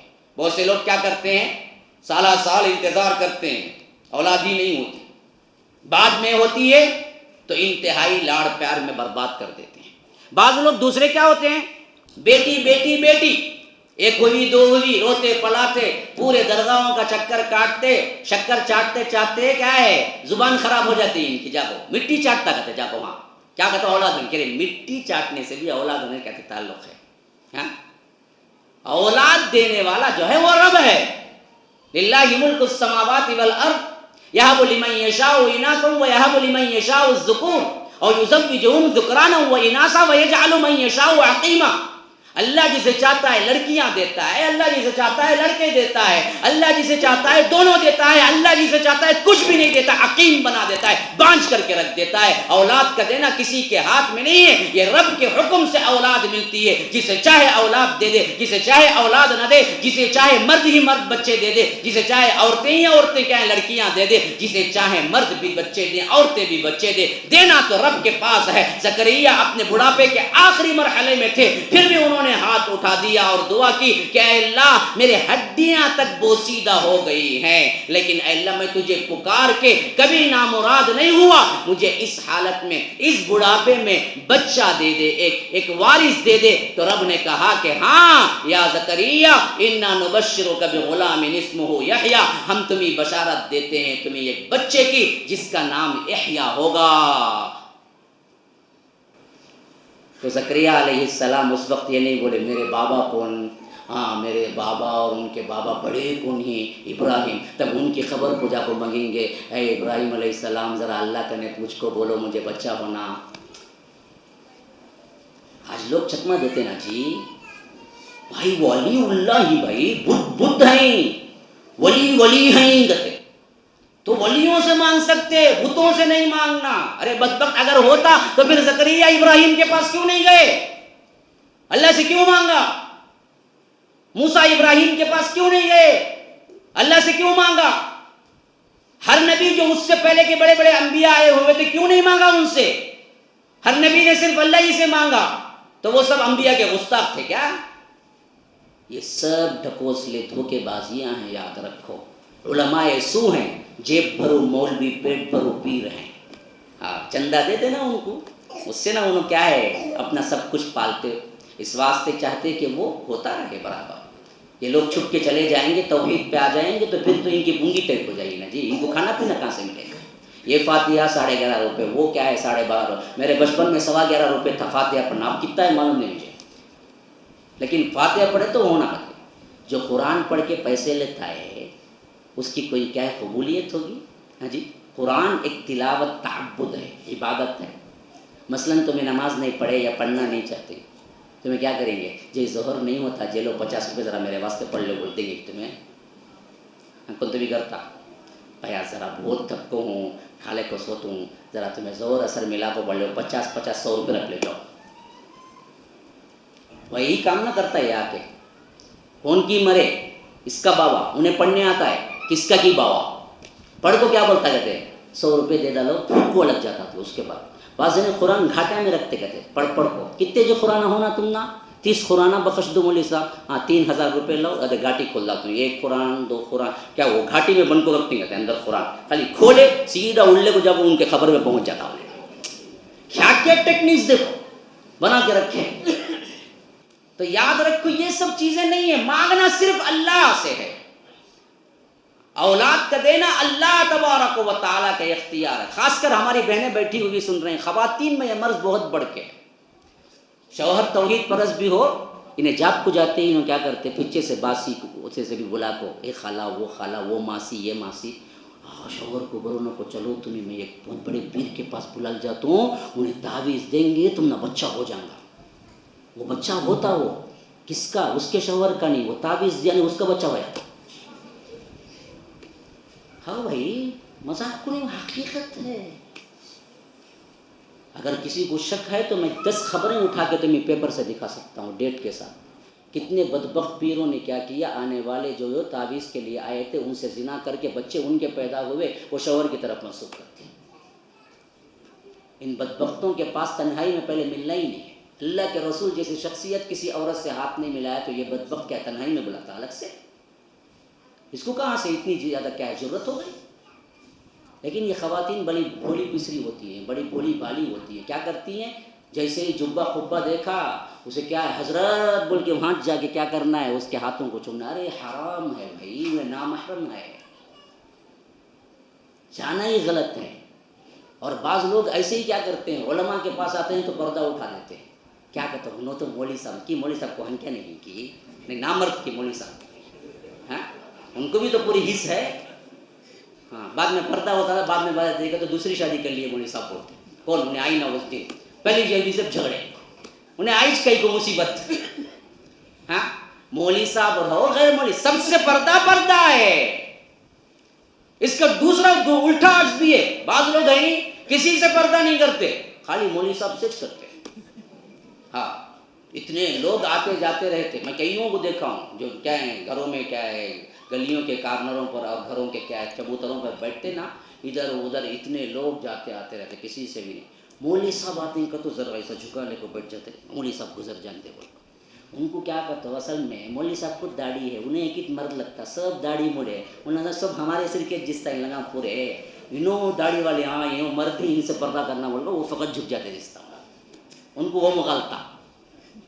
کیا کیا سنا ہوں میں، اللہ اکبر۔ تو غرض کے کیا ہے، میں بتا رہا تھا کہ من النساء والبنین، اولاد یہ دنیا ہے، والقناطیر المقنطرۃ من الذهب، سونے کا پہاڑ خزانہ، ہاں والفضہ چاندی کا خزانہ، قناطیر المقنطرہ کہتے ہیں بہت بڑا،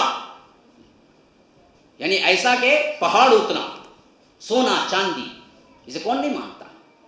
اسی کی محبت میں تو کیا انسان لڑائیاں کر گزرتا ہے، باپ پہ ہاتھ اٹھا دیتا ہے، بھائی بھائی لڑ مرتا ہے صرف سونے کے لیے، دنیا کے لیے۔ اور خواتین تو کیا اتنا ٹارچر کرتے نہیں سوچتا کئی کچھ شادی کرائی کہیں بھاگ جاتا تو اچھا رہتا تھا، ہاں سونا دیے نا جی، یہ لے ہونا جی، وہ لے ہونا جی، ایک انگوٹھی دیتی دوسری منگتی، اچھا دوسری لے تیسری کرتی، تیسری لے گئے چوتھی کرتی، چوتھی لے گئے 5ویں کرتی، 5 میں بھی ڈال لی نا آپ کیا نہیں کبھی تبھی گئی تو ڈال تو ایک چھٹی لے کے دو بولتی. وہ محبت جاتی نہیں سونے کی، جمع کرنے کی، رکھنے کی. خواتین میں بہت زیادہ ہے، مردوں میں بھی ہے، نہیں ہے بلکہ. تو فرمایا کہ والقناطر المقنطرۃ من الذهب، سونا جمع کرنا، اور چاندی، والفضہ، فضہ کہتے ہیں چاندی کو، والخیل المسومہ، اور نشان زدہ گھوڑے، سواریاں. اور آج کے دور میں اگر کہا جائے تو کاریں، اور کار میں بھی بڑے بڑی کمپنی کی کاریں. جی ہاں، مرسڈیز بینز ہے، بڑے بڑے کیا ہے، آڈی ہے، یہ کاریں. کیونکہ نشان زدہ اس زمانے میں نشان زدہ جو تھے وہ بڑے اعلیٰ قسم کے ہوتے تھے. ایسے ہی یہاں پر نشان زدہ میں دیکھ لیجئے، یا تو نمبرات میں اعلیٰ ہوگا. کوئی کیا کرتا ہے، کار لیتا ہے، لیکن 1 نمبر لینا اس کو تقریباً 1 لاکھ روپے زیادہ دے کے کیا کرتا ہے، وہ 1 نمبر لیتا ہے تاکہ جب بھی جائے لوگ بولے 1 نمبر VIP نمبر جی، انہیں VIP. خالی لوگ VIP بولنا بولے تو انہیں 2 لاکھ روپے خرچہ کرتا ہے. بہت غریبوں کو بات کو سو مجھے VIP بولو بول کو 10,000 روپے دیا تو کبے تو ہی بولی ہیں لگا، وہ کم نہیں کرتا. تو فرمایا کہ والخیل المسومہ والانعام، بھیڑ بکریاں. کیونکہ اس زمانے میں جمع کرنے کا تصور صرف بھیڑ بکریوں میں تھا. بقیہ روپیہ نہیں تھا نا، کاغذ نہیں تھا. جو ہمیں آج کیا نہیں کر رہا ہے، کاغذ میں تبدیل کر کو ہم سب کو کھوکھلا کر دیا آج پوری دنیا نے. اور ہمارے کیا ہے، چائے والے نے تو بہت بڑا کام کر دیا. 21 رات میں بولے 500 بھی گئے، 1000 بھی گئے، پورے کے پورے دن ہارٹ اٹیک کو مر کے جو 500 جمالے ہوتے، 1000 جمالے ہوتے. ہاں، خاص کر واٹس ایپ میں بہت گردش ہوا اس وقت. ایک عورت کی آواز میں جو بوڑھی تھی بول رہی تھی کہ میں شوہر سے جمع کر کر کے 500 رکھی، اللہ اس کو غارت کرے، نہ میں بینک میں جا کو دے سکتی ہوں نہ شوہر کو دے سکتی ہوں، کیونکہ چھپا کو جمع کری. اب جا کو بولے میں میرے پاس اتنا ہے گا تو انہیں شوہر پوچھیں گا کہاں سے جی آیا. بینک میں جا کو پوچھا تو بینک کا اکاؤنٹ اتنے کہاں جا کو رکھوں گی میں، پوری زندگی جمع کری تو پیسہ چلے گا ہاتھ سے. ایسے کئی بوڑھے تو مر ہی گئے، انہوں آگے برابر 12 گھنٹہ کو بول کو چلے گئے، قصہ ختم. ہاں، تو پیپر میں جب کرنسی تبدیل ہوئی نا، یہ بہت بڑا کھیل ہے دنیا کا، یاد رکھو. جب تک سونے میں کرنسی تھی کوئی نہیں کر سکتا تھا گراوٹ. اسی واسطے آج بھی سونا ہی اصل قیمت ہے. یہ پیپر صرف تصور میں ہے. کئی اکنامکس کے بڑے بڑے پروفیسر اور بڑے بڑے ماہرین کہتے ہیں کہ دنیا کے اندر پیپر کرنسی جو ہے اصل میں اتنی قیمت کا سونا ہے ہی نہیں دنیا میں، صرف کیا ہے، تصور میں ہے. بینک میں آپ نے 15,000 رکھا اور بینک ٹرانسفر آپ نے 15,000 سے 5,000 دیا، اور بینک ٹرانسفر کے اعتبار سے آپ کو چٹھی آئی، آپ کے اکاؤنٹ سے 15,000 میں سے 5 چلا گیا. کہاں گیا؟ کہاں بھی نہیں گیا، وہیں تھا وہ. صرف تصور میں اس نے کیا کیا کہ یہاں کے کمپیوٹر سے وہاں کے کمپیوٹر کو لنک کر کے وہاں ڈال دیا، بس مسئلہ ختم. حقیقت میں ہے وہ 5,000 ہے ہی نہیں. ایسے ملینز بلینز کروڑ دنیا میں صرف لکھت میں موجود ہیں، ہے ہی نہیں. یہ کرنسی کو تبدیل کر کے ان لوگوں نے گیم کھیلا، جو کہ پوری زندگی کرنسی کی صرف 150 سال ہے. اس سے پہلے کرنسی نہیں ہوا کرتی تھی، اس سے پہلے سونا چاندی کرنسی تھی.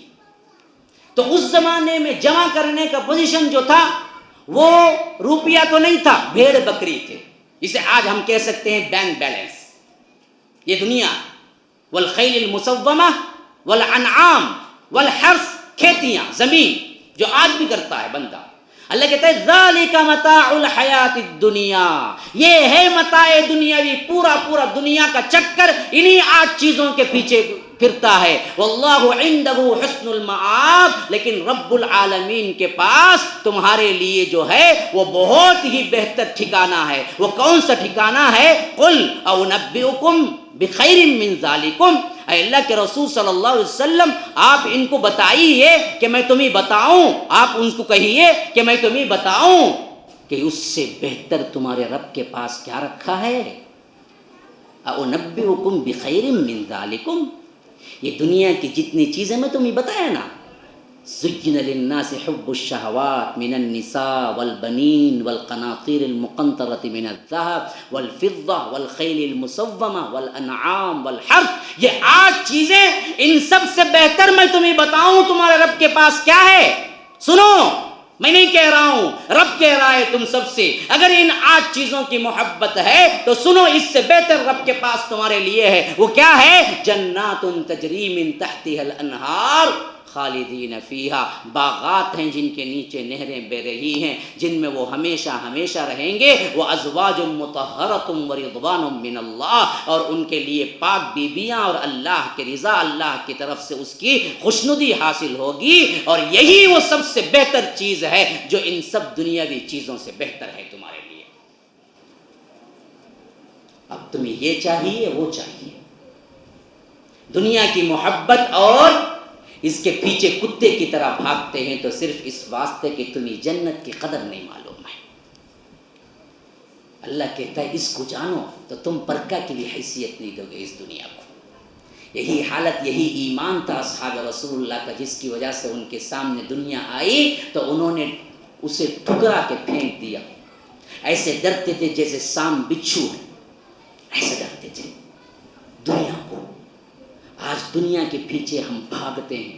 حال ہماری امت کا اتنا بڑا خراب ہے کہ عام مسلمان ہیں بلکہ اچھے اچھے علماء بھی دنیا کے لیے دنیا کے پیچھے بھاگنے والے بن گئے۔ اس کے واسطے ہمارے اوپر یہ غارت گری آئی ہے، یہ عذاب آیا ہے، یہ ذلت آئی ہے۔ دنیا تو پرکا کی بھی حیثیت نہیں ہے مومن کی نظر میں۔ اللہ کے رسول صلی اللہ علیہ وسلم جا رہے تھے تو ایک بکری مری ہوئی کنکٹی، حدیث کے الفاظ سنو، ایک بکری مردار بدبو زدہ، مر کے کئی دن ہو گیا، وہ بھی کنکٹی، یہ کان اس کا کٹا ہوا تھا، مری پڑی ہوئی تھی۔ اللہ کے رسول صلی اللہ علیہ وسلم وہاں سے گزر ہوا تو صحابہ ساتھ میں تھے، ٹھہرا کے پوچھا بتاؤ اس بکری کو 1 درہم میں کون خریدے گا؟ مردہ مری ہوئی کنکٹی بدبودار لاش پڑی ہوئی ہے۔ اللہ کے رسول نے پلٹ کے پوچھا کہ بتاؤ اس بکری کو 1 درہم میں کون خریدے گا؟ صحابہ نے کہا کہ اللہ کے رسول اگر یہ زندہ بھی ہوتی تو کنکٹی ہونے کی وجہ سے کوئی 1 درہم میں نہیں خریدتا، یہ تو مردہ بدبودار لاش ہے، اس کو کون 1 درہم میں خریدے گا؟ تو اللہ کے رسول نے فرمایا کہ سنو صحابہ، جس طرح حقیر یہ بکری تمہاری نظر میں ہے، اس سے بھی حقیر اللہ کی نظر میں یہ دنیا ہے۔ اسی لیے اللہ کے رسول صلی اللہ علیہ وسلم نے فرمایا اگر مچھر کے پر کے برابر بھی اس دنیا کی کوئی قدر و قیمت ہوتی تو اللہ تبارک و تعالی کسی کافر و مشرک و ملحد کو 1 گھونٹ پانی بھی نہیں دیتا۔ آج ناہنجاروں کو، گنہگاروں کو، ظالموں کو، کافروں کو، مشرکوں کو سونے کے انبار، دولتیں، حکومتیں دے رہا ہے تو صرف اس واسطے دے رہا ہے کہ اللہ کے نزدیک دنیا کی کوئی حیثیت نہیں۔ اللہ کے رسول ترمذی کی روایت کے مطابق کہتے ہیں کہ اگر مچھر کے پر کے برابر بھی کوئی قیمت اللہ کے نظر میں دنیا کی ہوتی تو پھر کسی کافر و مشرک و ملحد کو 1 گھونٹ پانی نہیں ملتا۔ اللہ کی نظر میں کوئی اہمیت نہیں اس دنیا کی، مچھر کے پر کے برابر بھی نہیں۔ مچھر کے پر کی کوئی قیمت ہے آپ کے پاس؟ اتنی بھی دنیا کی نہیں۔ اور اس سے زیادہ بتاؤں، سورہ زخرف میں فرماتا ہے اللہ تبارک ولولا ان يكون الناس امه واحده لجعلنا لمن يكفر بالرحمن لبيوتهم سقفا من فضه ومعارج عليها يظهرون ولبيوتهم ابوابا وسقفا عليها يتكئون وزخرفا وَإِن كُلُّ ذَلِكَ لَمَّا مَتَاعُ الْحَيَاةِ الدُّنْيَا۔ اگر مومن مغالطے میں نہ پڑتے، یا رب دنیا کی اس سے بڑی ذلت اور اس سے بڑی اللہ تبارک و تعالی نے جو حقارت کی مثال دی ہے کوئی نہیں ہو سکتی۔ فرمایا کہ وَلَوْلَا أَن يَكُونَ النَّاسُ أُمَّةً وَاحِدَةً لَجَعَلْنَا لِمَن يَكْفُرُ بِالرَّحْمَٰنِ۔ اگر اللہ تبارک و تعالی چاہتا تو تم سب کو ایک امت بنا دیتا زبردستی، لیکن اللہ نہیں چاہا کہ اختیار دے کے دیکھا کہ کون رب کو مانتا ہے، کون نافرمان ہوتا ہے۔ یہ کہہ کے اللہ آگے کہتا ہے اگر مسلمانوں اور اللہ تبارک و تعالیٰ کو ماننے والوں کے لیے مغالطے کا سوال نہ ہوتا، غلط فہمی کا مسئلہ نہ ہوتا، تو ہم کیا کرتے پتہ ہے؟ لمن یکفر بالرحمن، جو اللہ کا رحمان کا انکار کرتے ہیں، ہم ان کے لیے دنیا ایسی کھول دیتے کہ فرمایا کہ لمن یکفر بالرحمن لبیوتہم سقفا من فضہ ومعارج علیہا یظہرون، کہ ان کے چھتوں کو ہم چاندی کا بنا دیتے اور ان کی سیڑھیوں کو ہم سونے اور زمرد اور یاقوت کا بنا دیتے، وَلُبُيُوتِهِمْ أَبْوَابًا وَسُرُرًا عَلَيْهَا يَتَّكِئُونَ وَزُخْرُفًا، ان کے گھروں کو، ان کے بیڈ، سریر کہتے ہیں بیڈ کو، اس کی جمع ہے سرر، وَلِبُيُوتِهِمْ ان کے گھر اور ان کے بیڈ، وَلِبُيُوتِهِمْ أَبْوَابًا ان کے دروازے، وَسُرُرًا اور ان کے بیڈ، يَتَّكِئُونَ عَلَيْهَا جس پر وہ تکیہ کرتے ہیں، وہ تمام آرائش کے صوفے ہم کیا کر دیتے؟ زخرفا، زمرد، یاقوت، موتی، جواہرات، سونے چاندی کے بنا دیتے ہم ان کو۔ کن کو؟ رحمان کا جو انکار کرنے والے کافر ہوتے ان کو۔ کیوں؟ ہمیں کوئی حیثیت نہیں دنیا کی، لیکن ہم نے کیوں نہیں بنایا؟ کہیں کمزور مسلمان دیکھ کے یہ نہ سمجھنے لگے وہ حق پر ہے، اس واسطے نہیں بنایا، ورنہ تو اللہ کو پرکا کی بھی حیثیت نہیں اس دنیا کی۔ اللہ کہتا ہے کہ ہم کافروں کو ایسی دنیا دیتے کہ ان کے گھر چھت پورے سونے کے ہوتے اور ان کی سیڑھیاں چاندی کی ہوتی، اور ان کے گھر دروازے، ان کے بیڈ، ان کے سامان سب کیا ہیں؟ سونے چاندی سے بہت اعلیٰ جو ہوتے ہیں نا، ہیرے جواہرات، اسے کہتے ہیں زخرف، جس کو ہم دیکھے بھی نہیں اب تک۔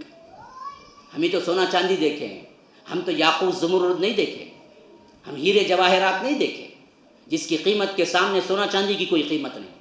اللہ کہتا ہے ہم ہیرے جواہرات سے ان کے گھروں کو سجا دیتے، لیکن اس واسطے نہیں کیا کہ کہیں کمزور مسلمان یہ نہ سمجھ لیں گے یہ حق پر ہے، ورنہ تو ہمیں تو کوئی سروکار نہیں ہے اس دنیا سے، یہ حقیر ترین ہے دنیا۔ اسی واسطے اللہ کے رسول صلی اللہ علیہ وسلم کی پوری زندگی دیکھ جائیے آپ، اللہ کے رسول صلی اللہ علیہ وسلم نے دنیا کو کبھی اپنے قریب پھٹکنے نہیں دیا۔ ایک مرتبہ نماز پڑھے، نماز فجر کے بعد اللہ کے رسول صلی اللہ علیہ وسلم کا معمول ہوتا تھا کہ کچھ دیر بیٹھا کرتے تھے صحابہ کے سامنے، اور خاص طور پر خوابوں کی تعبیر کہتے تھے۔ کبھی کبھی ایسا ہوتا اللہ کے رسول صلی اللہ علیہ وسلم نماز سے سلام پھیرتے اور صحابہ سے پوچھتے تم نے کوئی خواب دیکھا ہے؟ تو کوئی صحابی خواب دیکھتا تو اللہ کے رسول صلی اللہ علیہ وسلم سے کہتا کہ اللہ کے رسول نے خواب دیکھا، تو اللہ کے رسول اس کی تعبیر بیان کرتے۔ کبھی کبھی کوئی صحابی بھی کوئی خواب نہ دیکھتے تو وہ کہتے کہ اللہ کے رسول آج ہم میں سے کسی نے خواب نہیں دیکھا، تو اللہ کے رسول صلی اللہ علیہ وسلم خود کہتے کہ میں نے ایک خواب دیکھا ہے اور اس کی تعبیر ہے۔ تو لمبی ایک محفل چلتی فجر کی نماز کے بعد، فوری اٹھ نہیں جاتے، تو ایک مرتبہ نماز فجر پڑھائی اور فوری طور پر اٹھ کے گھر چلے گئے۔ کچھ دیر کے بعد آئے، پھر آ کے کیا ہے وہی درس شروع کیا جو عموماً فجر کے بعد دیا کرتے تھے۔ صحابہ نے پوچھا اللہ کے رسول آج آپ خلاف معمول نماز فجر دیتے ہی آپ گھر گئے، پھر آگے کیا ہے آپ نماز کے ساتھ پھر درس کنٹینیو کیا، کیا وجہ ہے؟ کہا کہ میرے گھر میں چند درہم پڑے ہوئے تھے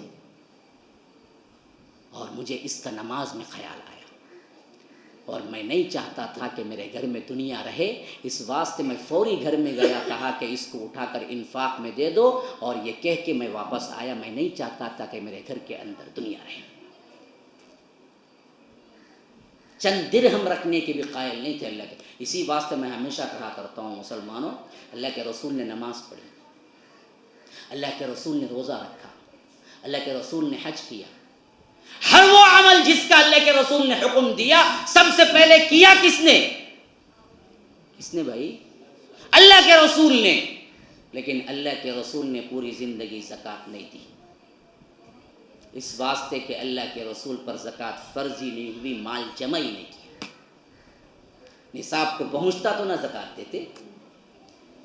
اللہ کے رسول نے مال جمع ہی نہیں کیا تو زکوٰۃ کہاں سے آتی؟ جمانے کا تصور ہی نہیں تھا اللہ کے رسول اور صحابہ کو، جو بھی آتا تھا خرچ کر دیتے تھے، نہ کھانے کے لیے جمع رکھتے تھے نہ پہننے کے لیے، ایک ایک ہی جوڑا ہوتا تھا، کھانے کا ایک ایک ہی آئٹم ہوتا تھا، وہ بھی کبھی کبھی پورے دن کے لیے ہوتا تھا۔ ایک مرتبہ اللہ کے رسول صلی اللہ علیہ وسلم کے پاس صرف اور صرف تہبند، چادر بھی نہیں تھی، اوپر اوڑھنے کے لیے چادر نہیں، صرف تہبند تھی۔ ایک صحابیہ نے دیکھا اللہ کے رسول صلی اللہ علیہ وسلم کو چادر کی سخت ضرورت ہے، اپنے ہاتھ سے انہوں نے کیا ہے چادر کو بنایا اور تحفتاً لا کے کہا کہ اللہ کے رسول میرا سب سے اہم ترین منشا یہ ہے کہ آپ اس کو اوڑھا کریں۔ اللہ کے رسول کو سخت ضرورت تھی، اس واسطے تحفے کو قبول کر لیا۔ تھوڑی دیر نہیں گزری تھی کہ ایک صحابی آئے، کہا کہ یہ چادر کتنی خوبصورت ہے۔ اللہ کے رسول نے اپنی گردن سے وہ چادر نکالی، ہدیتاً دے دی۔ اللہ کے رسول تو اس طرح دینے والے تھے، سخت ترین ضرورت کے باوجود اٹھا کے دے دیا کرتے تھے۔ ایک سائل آیا، کہا کہ اللہ کے رسول کچھ دے دیجئے، کہا کہ اللہ کی قسم میرے پاس میرے تمام گھروں کے اندر کچھ نہیں ہے، مدینے کے کسی بھی گھر میں میرے نام سے قرض لے لینا، میں کل کے دن ادا کر دوں گا۔ تو حضرت عمر نے کہا اللہ کے رسول، اللہ نے تو رہنے پر دینے کے خرچ کے لیے کہا ہے، قرض لے کے دینے کے لیے تو نہیں کہا۔ تو اللہ کے رسول کی اس زبان پر، اس الفاظ پر حضرت عمر کے اللہ کے رسول مسکرا پڑے اور خاموش ہو گئے۔ قرض لے کے دیا کرتے تھے، رکھا کبھی نہیں ہے کچھ، ہمیشہ فاقوں میں ہوتا تھا۔ بسم اللہ الرحمن الرحیم۔ مرکز السلام لنشر الاسلام مرکز اور مسجد کا تعمیری کام اختتام پذیر ہونے والا ہے، الحمدللہ الحمدللہ۔ میں نے الحمدللہ اللہ کے فضل و کرم سے معائنہ کیا اس کام کا، اس مرکز کو میں پہنچا اور جو کچھ بھی کام وہاں پر چل رہا ہے اور جو باقی ہے اس کا میں نے مشاہدہ کیا، تو تقریباً کام الحمدللہ مکمل ہونے کے قریب ہے، اور باقی جو کام جو ابھی باقی ہیں وہ انٹیریئر کا کام ہے، اور اسی طرح لفٹ کا کام باقی ہے، اور اسی طرح ٹائلس وغیرہ جو ہے ڈالنے کا جو کام ابھی چل رہا ہے اب اس کی تکمیل ہونی باقی ہے۔ ذمہ داروں سے یہ بات سامنے آئی کہ ابھی تقریباً 45 لاکھ کی ضرورت ہے پوری طرح اس مرکز اور مسجد کی تکمیل کے لیے۔ تو جن حضرات نے بھی تعاون کیا ہے الحمدللہ اللہ تعالیٰ کے ہاں وہ ضرور اجر پائیں گے، جس طرح محمد رسول اللہ صلی اللہ علیہ وسلم کی یہ بشارت ہے، من بنا للہ مسجدا بنى اللہ لہ بیتا فی الجنہ، جو اللہ کے لیے مسجد کی تعمیر کیا اللہ تعالیٰ اس کے لیے جنت میں ایک محل اللہ تعمیر کرتے ہیں۔ تو ہم گزارش کرتے ہیں ان لوگوں سے جو ابھی اس کار خیر میں ابھی تعاون نہیں کیا ہے یا تعاون کا ارادہ جو بنائے رکھے ہیں کہ جلد سے جلد اس معاملے میں آپ آگے بڑھیں اور اس کار خیر کو آپ تکمیل تک پہنچانے کے لیے اس میں آپ تعاون کریں۔ جنہوں نے بھی اس کار خیر میں کسی بھی اعتبار سے تعاون کیا ہے اللہ تعالیٰ ان کو اجر سے محروم نہ فرمائے، اللہ تعالیٰ ان کو اجر عظیم سے نوازے، اور رسول اللہ صلی اللہ علیہ وسلم کی بشارت جنت میں محل جو ان کے لیے تعمیر کیا جائے گا اللہ تعالیٰ ان میں آپ کو بھی اللہ شامل فرمائے۔ اما عائشہ روایت کرتی ہیں کہ اللہ کے رسول صلی اللہ علیہ وسلم کے گھر میں 2 مہینے گزر جاتے تھے، چولہا نہیں جلتا تھا، چولہا نہیں جلتا تھا 2 مہینے، 1 دن 2 دن نہیں، 2 مہینے گزر جاتے چولہا نہیں جلتا۔ صحابہ نے پوچھا اماں پھر آپ زندہ کیسے رہتے؟ کہا کہ 2 کالی چیزوں پر، ایک پانی ایک کھجور پر، وہ بھی پورے دن میں صرف ایک کھجور ملتا، تھوڑا سا پانی ملتا، وہ پی کر ہم گزارا کرتے، 2 مہینے دوسری کوئی چیز نہ ملتی۔ حضرت ابو ایوب انصاری کا وہ واقعہ مشہور ترین واقعہ ہے جس میں اللہ کے رسول صلی اللہ علیہ وسلم کئی دنوں کے فاقے کے بعد کھڑنے کی ہمت بھی نہیں تھی، تپتی ہوئی دوپہر کی سخت گرمی تھی، ایسے وقت میں عرب نکلا نہیں کرتے، آج بھی نہیں نکلتے ہیں عرب دوپہر میں، لیکن اللہ کے رسول صلی اللہ علیہ وسلم کی سخت ترین بھوک اتنی تھی کہ اللہ کے رسول کو گھر سے باہر نکلوایا۔ اللہ کے رسول یہ سوچ کے نکلے کہ کوئی مل جائے، کچھ کھانے کی سبیل ہو جائے۔ اللہ کے رسول باہر نکلے تو دیکھا کہ ادھر سے صدیق اکبر بھی آ رہے ہیں۔ اللہ کے رسول نے پوچھا صدیق ایسے وقت میں تو ہم نکلا نہیں کرتے، عرب نکلا نہیں کرتے، سخت دھوپ دوپہر کا وقت ہے، آپ کیوں نکلے؟ کہا کہ اللہ کے رسول آپ بھی تو یہ وقت نکلا نہیں کرتے، آپ کیوں نکلے؟ کہا کہ صدیق بھوک نے مجبور کر دیا مجھے۔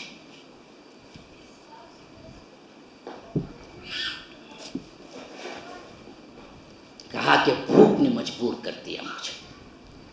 صدیق اکبر نے کہا کہ اللہ کی قسم اللہ کے رسول میں بھی کئی دن کا بھوکا ہوں، مجھے بھی بھوک نے مجبور کر دیا۔ کہا کہ چلو ہم دونوں مل کے کسی صحابی کے پاس پہنچتے ہیں کہ وہ انتظام کر سکے۔ ابھی تھوڑی دور نہیں چلا کہ حضرت عمر بھی آ رہے تھے۔ وہ پہنچے تو حیران ہو کے پوچھا کہ آپ دونوں دوپہر میں اس وقت باہر؟ کہا کہ ہاں، لیکن آپ بھی تو باہر ہیں، آپ کا کیا حال ہے؟ کہا کہ عمر اپنے بارے میں کہنے لگے کہ اللہ کے رسول کئی دنوں کا فاقہ ہے، بھوک نے مجبور کر دیا تو میں باہر نکلا ہوں۔ اللہ کے رسول صلی اللہ علیہ وسلم نے فرمایا اللہ کی قسم ہم دونوں بھی یہی مجبوری کے تحت نکلے ہیں۔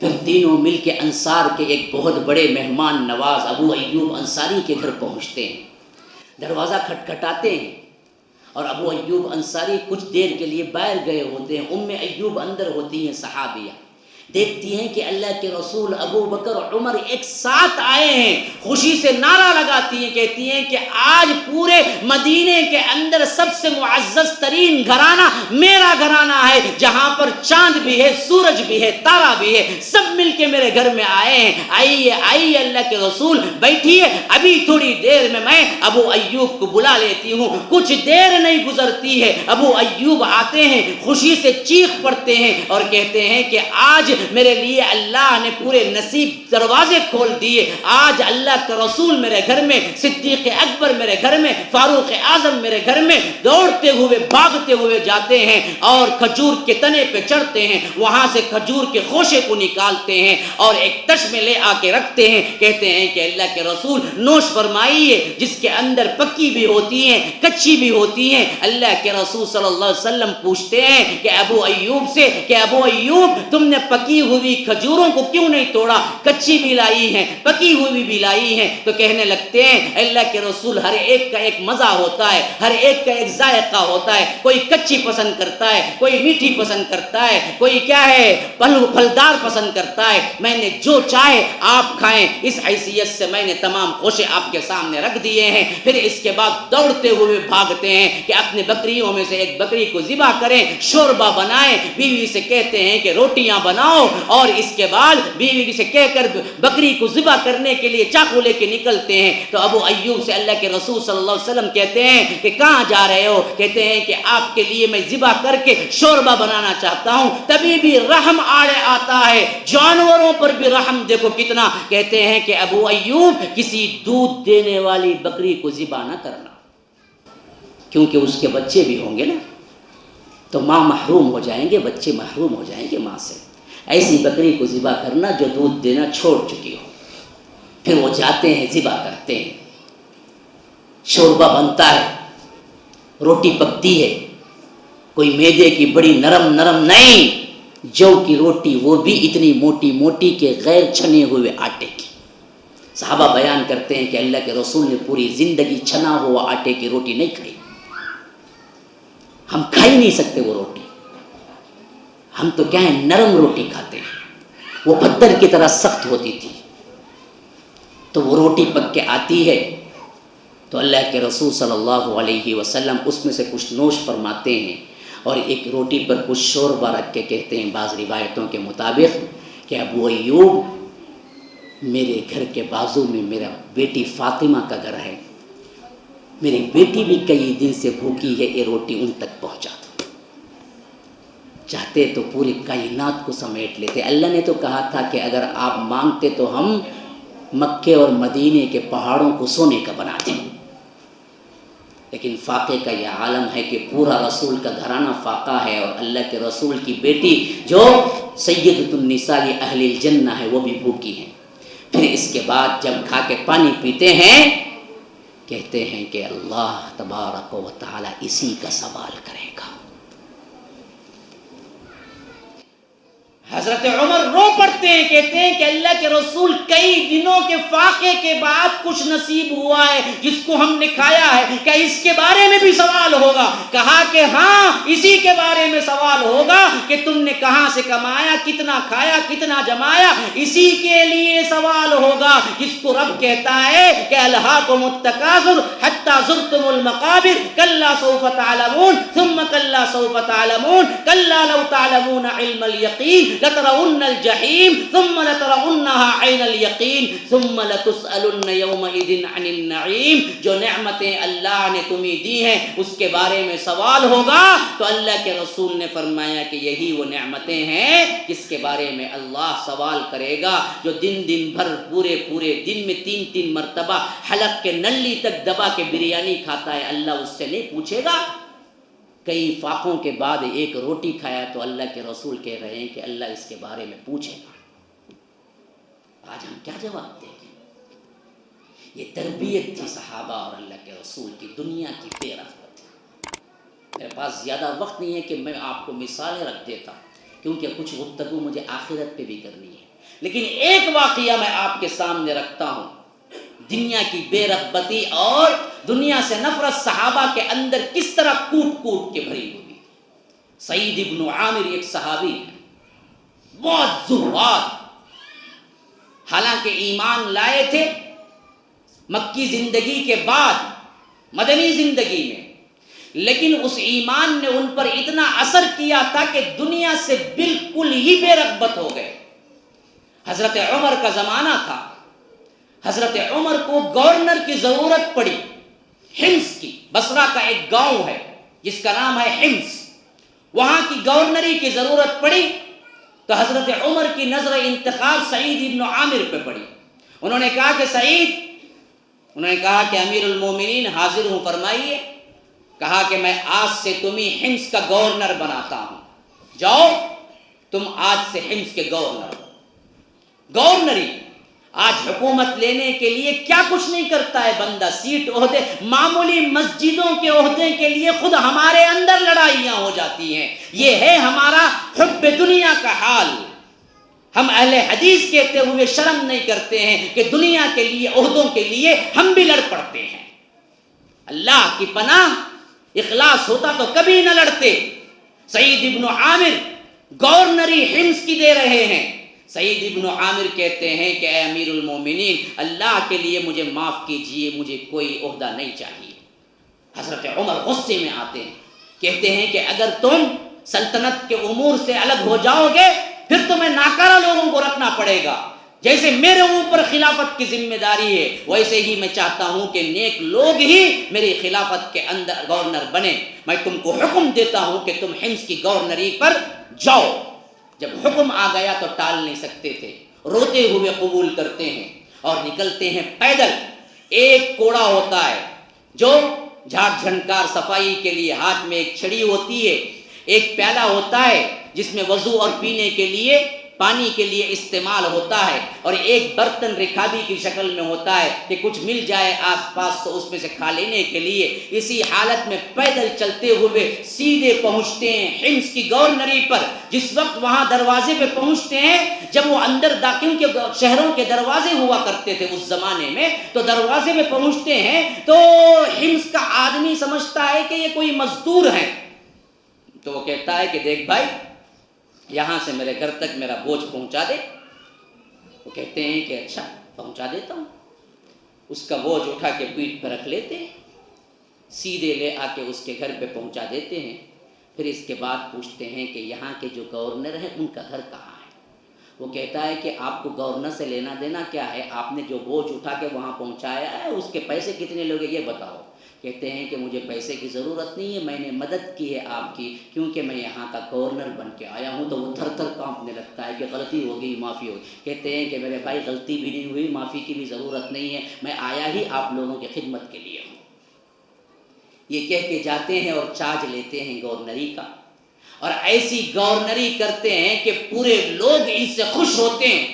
حضرت عمر ایک مرتبہ سفر میں آتے ہیں حمص کو. جب وہاں پہنچتے ہیں تو کہتے ہیں کہ دیکھو حمص کے اندر جتنے فقراء و مساکین ہیں ان کی فہرست تیار کرو تاکہ میں انہیں کچھ درہم ادا کروں, تاکہ حکومت سے ان کو کچھ پیسے ملے. تو لوگ لسٹ تیار کرتے ہیں. لسٹ لے کے جب حضرت عمر دیکھتے ہیں کہ سب سے پہلے نام ہوتا ہے فقیروں کے ناموں میں کہ سعید ابن عامر. حضرت عمر پوچھتے ہیں کہ کون سعید ابن عامر, تمہارا گورنر؟ کہتے ہیں کہ ہاں امیر المومنین ہمارے گورنر. تمہارا گورنر, تمہارا امیر سب سے زیادہ فقیر؟ کہتے ہیں کہ ہاں. پھر تو میں ان کو جو سالانہ گورنری کا معاوضہ دیتا ہوں کیا کرتے ہیں؟ کہتے ہیں کہ ہم کو تو پتہ نہیں، لیکن ہمارے پورے شہر کے اندر سب سے زیادہ غریب کوئی بندہ ہے تو وہ سعید ابن عامر ہے۔ حضرت عمر ان کو بلاتے ہیں اور پوچھتے ہیں کہ سعید، جو تمہارے لیے بیت المال میں سے 4,000 درہم سالانہ تم کو پہنچتے ہیں، وہ تم کیا کرتے ہو؟ کہتے ہیں کہ امیر المومنین، میں نے وہاں بھیج دیا ہے جہاں رہنا ہے، جہاں نہیں رہنا ہے وہاں رکھ کے کیا کروں؟ حضرت عمر پوچھتے ہیں ذرا وضاحت کرو، کہاں رکھے ہیں؟ کہتے ہیں کہ جہاں مجھے رہنا ہے آخرت میں میں نے وہاں بھیج دیا ہے، دنیا میں تو رہنا نہیں ہے، تو میں یہاں رکھ کے کیا کروں؟ حضرت عمر اس جواب سے بڑے خوش ہوتے ہیں۔ پھر اس کے بعد لوگوں کو جمع کرتے ہیں، کہتے ہیں کہ تمہارے امیر سے کچھ شکایت ہے تمہیں؟ پورے لوگ کہتے ہیں کہ ہمیں سعید ابن عامر سے کوئی شکایت نہیں ہے، لیکن 4 چیزیں ایسی ہیں جو بالکل نادر ہیں ان کی۔ کہتے ہیں وہ کیا ہے؟ وہ کہتے ہیں کہ اصل میں ایک تو یہ ہے کہ دن جب تک سورج طلوع نہیں ہو جاتا تب تک وہ اپنے گھر سے باہر نہیں نکلتے۔ یہ کیا معاملہ ہے پتہ نہیں۔ نماز فجر پڑھتے ہیں اور ان کو پڑھاتے ہیں، پھر اذکار کے بعد گھر چلے جاتے ہیں، پھر اس کے بعد سورج جب تک نہیں نکلتا تب تک وہ گھر سے باہر نہیں نکلتے۔ اچھا، دوسری کیا شکایت ہے؟ کہتے ہیں کہ دوسری شکایت یہ ہے کہ ہفتے میں ایک دن، پورا دن جب تک سورج غروب نہیں ہو جاتا باہر نہیں نکلتے، گھر ہی کے اندر رہتے ہیں۔ پھر پوچھتے ہیں کہ اچھا تیسری کیا شکایت ہے؟ کہتے ہیں کہ ایک شکایت یہ بھی ہے کہ اچانک کبھی کبھی محفل میں بے ہوش ہو کے گر جاتے ہیں۔ کہتے ہیں کہ اچھا چوتھی شکایت کیا ہے؟ چوتھی شکایت یہ ہے کہ رات میں کبھی کوئی دروازہ کھٹکھٹاتا ہے تو کھولتے نہیں ہیں۔ کہتے ہیں کہ اچھا یہ 4 شکایتیں تمہاری ہیں؟ کہتے ہیں کہ ہاں یہ 4 شکایتیں ہماری ہیں۔ تو کہتے ہیں کہ اچھا سعید ابن عامر کو بلاؤ۔ جب وہ آتے ہیں، امیر المومنین پوچھتے ہیں کہ سعید، تم بہت اچھے گورنر ہو لیکن رعایا تم سے 4 شکایتیں کرتی ہے۔ پوچھتے ہیں کہ امیر المومنین کیا ہے؟ حضرت عمر کہتے ہیں کہ ان لوگوں کی پہلی شکایت یہ ہے کہ تم جب تک سورج نہیں نکلتا فجر کے بعد گھر سے نہیں نکلتے تو کرتے کیا؟ کہتے ہیں کہ اللہ کی قسم امیر المومنین، یہ معاملہ میرے رب کے درمیان اور میرے درمیان تھا، میں کسی کو بتانا نہیں چاہتا تھا، لیکن آج آپ امیر المومنین ہوتے ہوئے مجھے حکم دیتے ہیں تو میں آج بتا رہا ہوں۔ میرے پاس نہ کوئی نوکر ہے، نہ کوئی باندی ہے، نہ کوئی کام کرنے والا ہے، کوئی نہیں ہے، میں تنہا ہوں، تو میں نماز فجر کے بعد میرے کھانے کے لیے، روٹی کے لیے آٹا کچھ گون کے رکھتا ہوں، پھر کچھ روٹی بناتا ہوں اور کچھ کھا لیتا ہوں، خود مجھے اپنے پورے کام کرنے پڑتے ہیں، اس واسطے تھوڑی دیر ہو جاتی ہے، پھر اس کے بعد میں گھر سے نکلتا ہوں تو لوگوں کی خدمت میں پورا وقت صرف کر دیتا ہوں، اس کے علاوہ کوئی اور وجہ نہیں ہے۔ تو حضرت عمر پکار اٹھتے ہیں کہ الحمدللہ، میں نے یہی سوچا تھا کہ تم کسی اچھے ہی کام کے لیے رکے ہوگے۔ پھر پوچھتے ہیں کہ اچھا دوسری بات یہ ہے کہ تم پورے ہفتے میں ایک دن پورا دن نہیں نکلتے، یہ کیوں؟ کہتے ہیں کہ یہ راز بھی میرے اور میرے رب کے درمیان تھا امیر المومنین، لیکن آج آپ پوچھ رہے ہیں تو بتا رہا ہوں، اللہ کی قسم میرے پاس آج میں تن پہ جو چادر اوڑھا ہوا ہوں اس کے علاوہ کوئی اور چادر، کوئی اور کپڑا نہیں ہے۔ میں ہفتے میں ایک مرتبہ اس چادر کو دھوتا ہوں تو تب میرے پاس کچھ نہیں ہوتا ہے سوائے ایک چھوٹے سے تہبند کے، میں اس کو پہن کے بیٹھ جاتا ہوں کہ وہ دھوپ میں سوکھ جائے، جب وہ کپڑا پھر سوکھ جاتا ہے تو میں اس کو پہن کے نکلتا ہوں تو کچھ وقت نکل جاتا ہے، ورنہ تو میں نے کیا ہے دنیا جمع کچھ نہیں کی۔ یہ سن کے کہتے ہیں الحمدللہ، تم نے بہترین جواب دیا، مجھے یہی اندیشہ تھا کہ تم کوئی نیک کام کے لیے ہی رکے ہوگے۔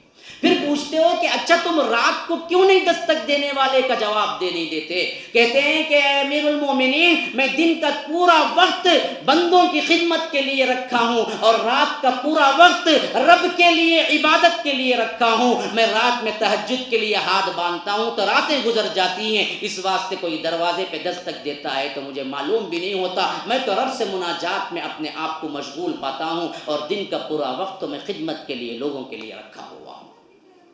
حضرت عمر کہتے ہیں کہ الحمدللہ، مجھے یہی توقع تھی۔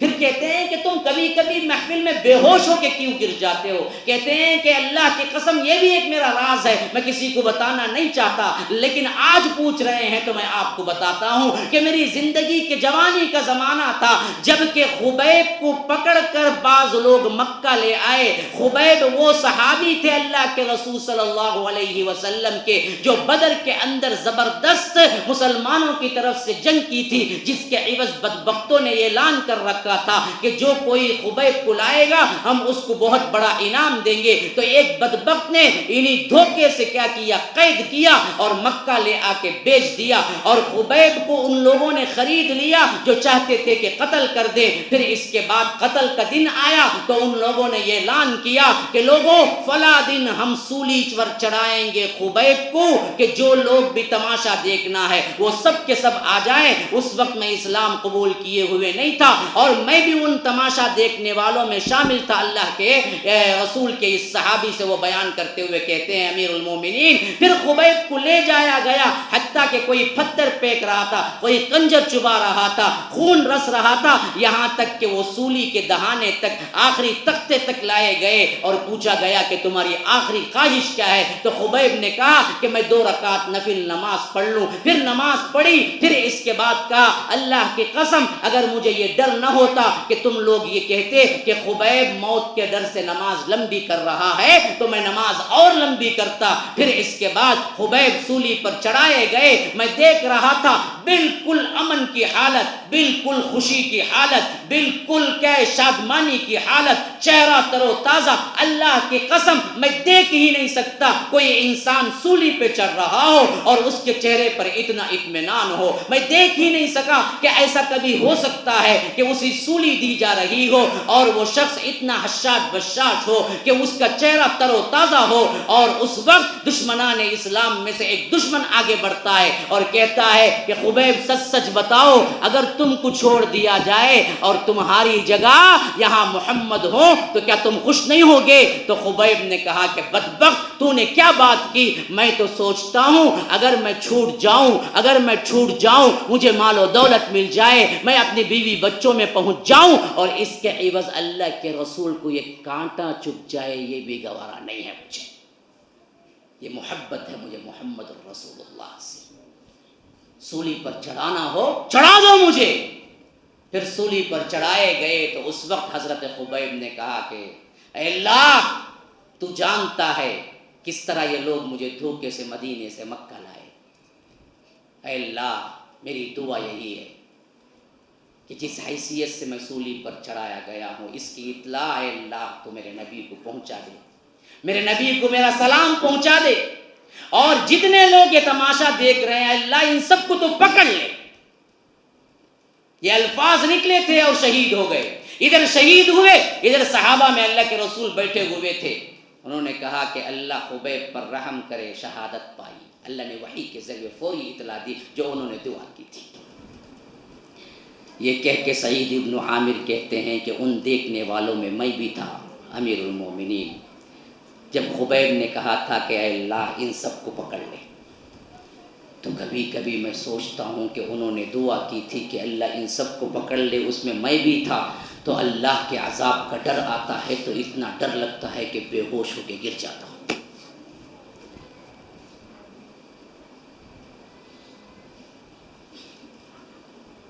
یہ تھی زندگی صحابہ کی۔ یہ سب سن لینے کے بعد حضرت عمر ہاتھ اٹھا دیتے ہیں، کہتے ہیں کہ اللہ تیرا لاکھ لاکھ شکر ہے، تو نے میرے رعایا کے اندر ایسے ایسے بندے پیدا کیے، ایسے ایسے بندے رکھے ہیں جو مجھ سے زیادہ تقوی والے ہیں۔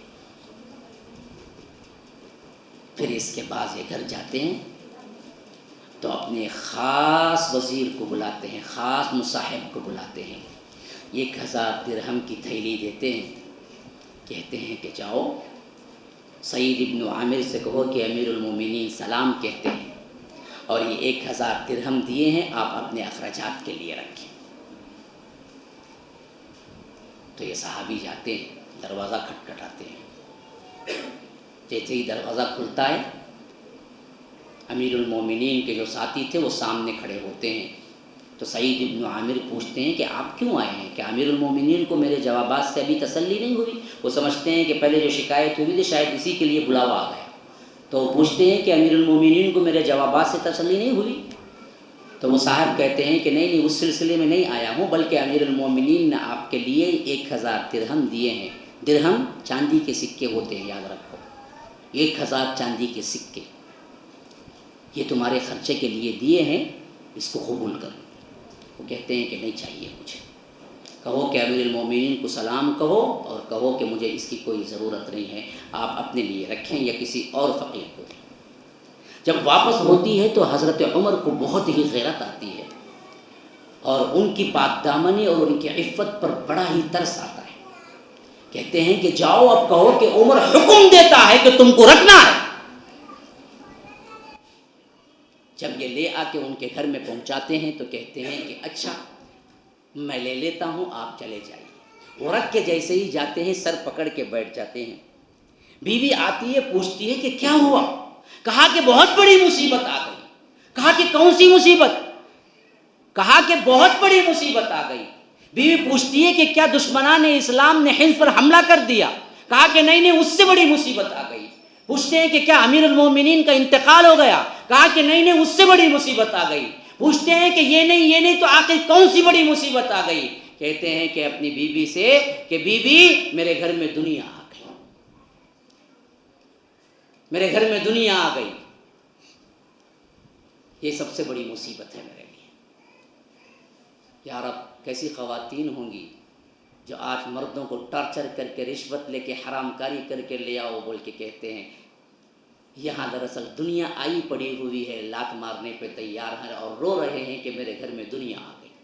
وہ بھی سعید ابن عامر کی بیوی تھی نا، انہوں نے کہا کہ آپ کے لیے رونے کی کیا ضرورت ہے، حل نکالیے۔ پوچھا کہ حل کیا نکالوں؟ کہا کہ ابھی اطلاع دیجئے جتنے یتیم حمص کے اندر ہیں، جتنے فقیر حمص کے اندر ہیں، وہ سب کے سب آ جائیں سعید ابن عامر کے گھر اور آپ پورے درہم نکال کے رکھ دیں کہ جو چاہے جتنا چاہے لے جائے، یہاں تک کہ آپ اس بوجھ سے سبکدوش ہو جائیں۔ کہتے ہیں کہ بہترین آئیڈیا دیا تم نے، بہترین بات کہی، مجھے یہ بات سمجھ نہیں آ رہی تھی۔ پھر اطلاع دیتے ہیں کہ جتنے یتیم گھرانے ہیں، جتنے کمزور گھرانے ہیں، جتنے ضرورت مند ہیں، آئے وہ سعید ابن عامر کے گھر، جو چاہیں لے جائیں۔ حتیٰ کہ ایک گھڑی، ایک ساعت پوری نہیں ہوتی، سعید ابن عامر کے گھر میں ایک درہم بھی باقی نہ رہتا۔ حتیٰ کہ شام روزہ کھولنے کے لیے پوچھتے ہیں کہ کھانے کو کچھ ہے، تو گھر میں بیوی جواب دیتی ہے کہ نہ، صرف پانی ہے، اگر اس وقت یاد دلا دیتے تو میں چند کھجور لے لیتی۔ یہ دنیا ہے، اس سے یہی سلوک کرنا ہے۔ اسی سلوک نے انہیں جنتوں کا حقدار بنا دیا۔ امام ابن حنبل کے پاس سخت ترین ضرورت ہوا کرتی تھی، لوگ آ کے انہیں تحفہ دیتے تھے اور یہ واپس کرتے تھے، کہتے تھے کہ مجھے نہیں چاہیے۔ سخت ترین ضرورت ہوتی تھی، ایسے وقت میں آ کے لوگ بڑے بڑے عمرہ ملنا چاہتے تھے، امام ابن حنبل کہتے تھے کہ ضرورت نہیں، جاؤ۔ جو خاص طالب علم ہوا کرتے تھے وہ پوچھتے تھے کہ امام ضرورت میں تو لینا جائز ہے، تو آپ تو بہت ضرورت مند ہیں، جب کوئی دینے پہ آتا ہے تو آپ کیوں نہیں لیتے؟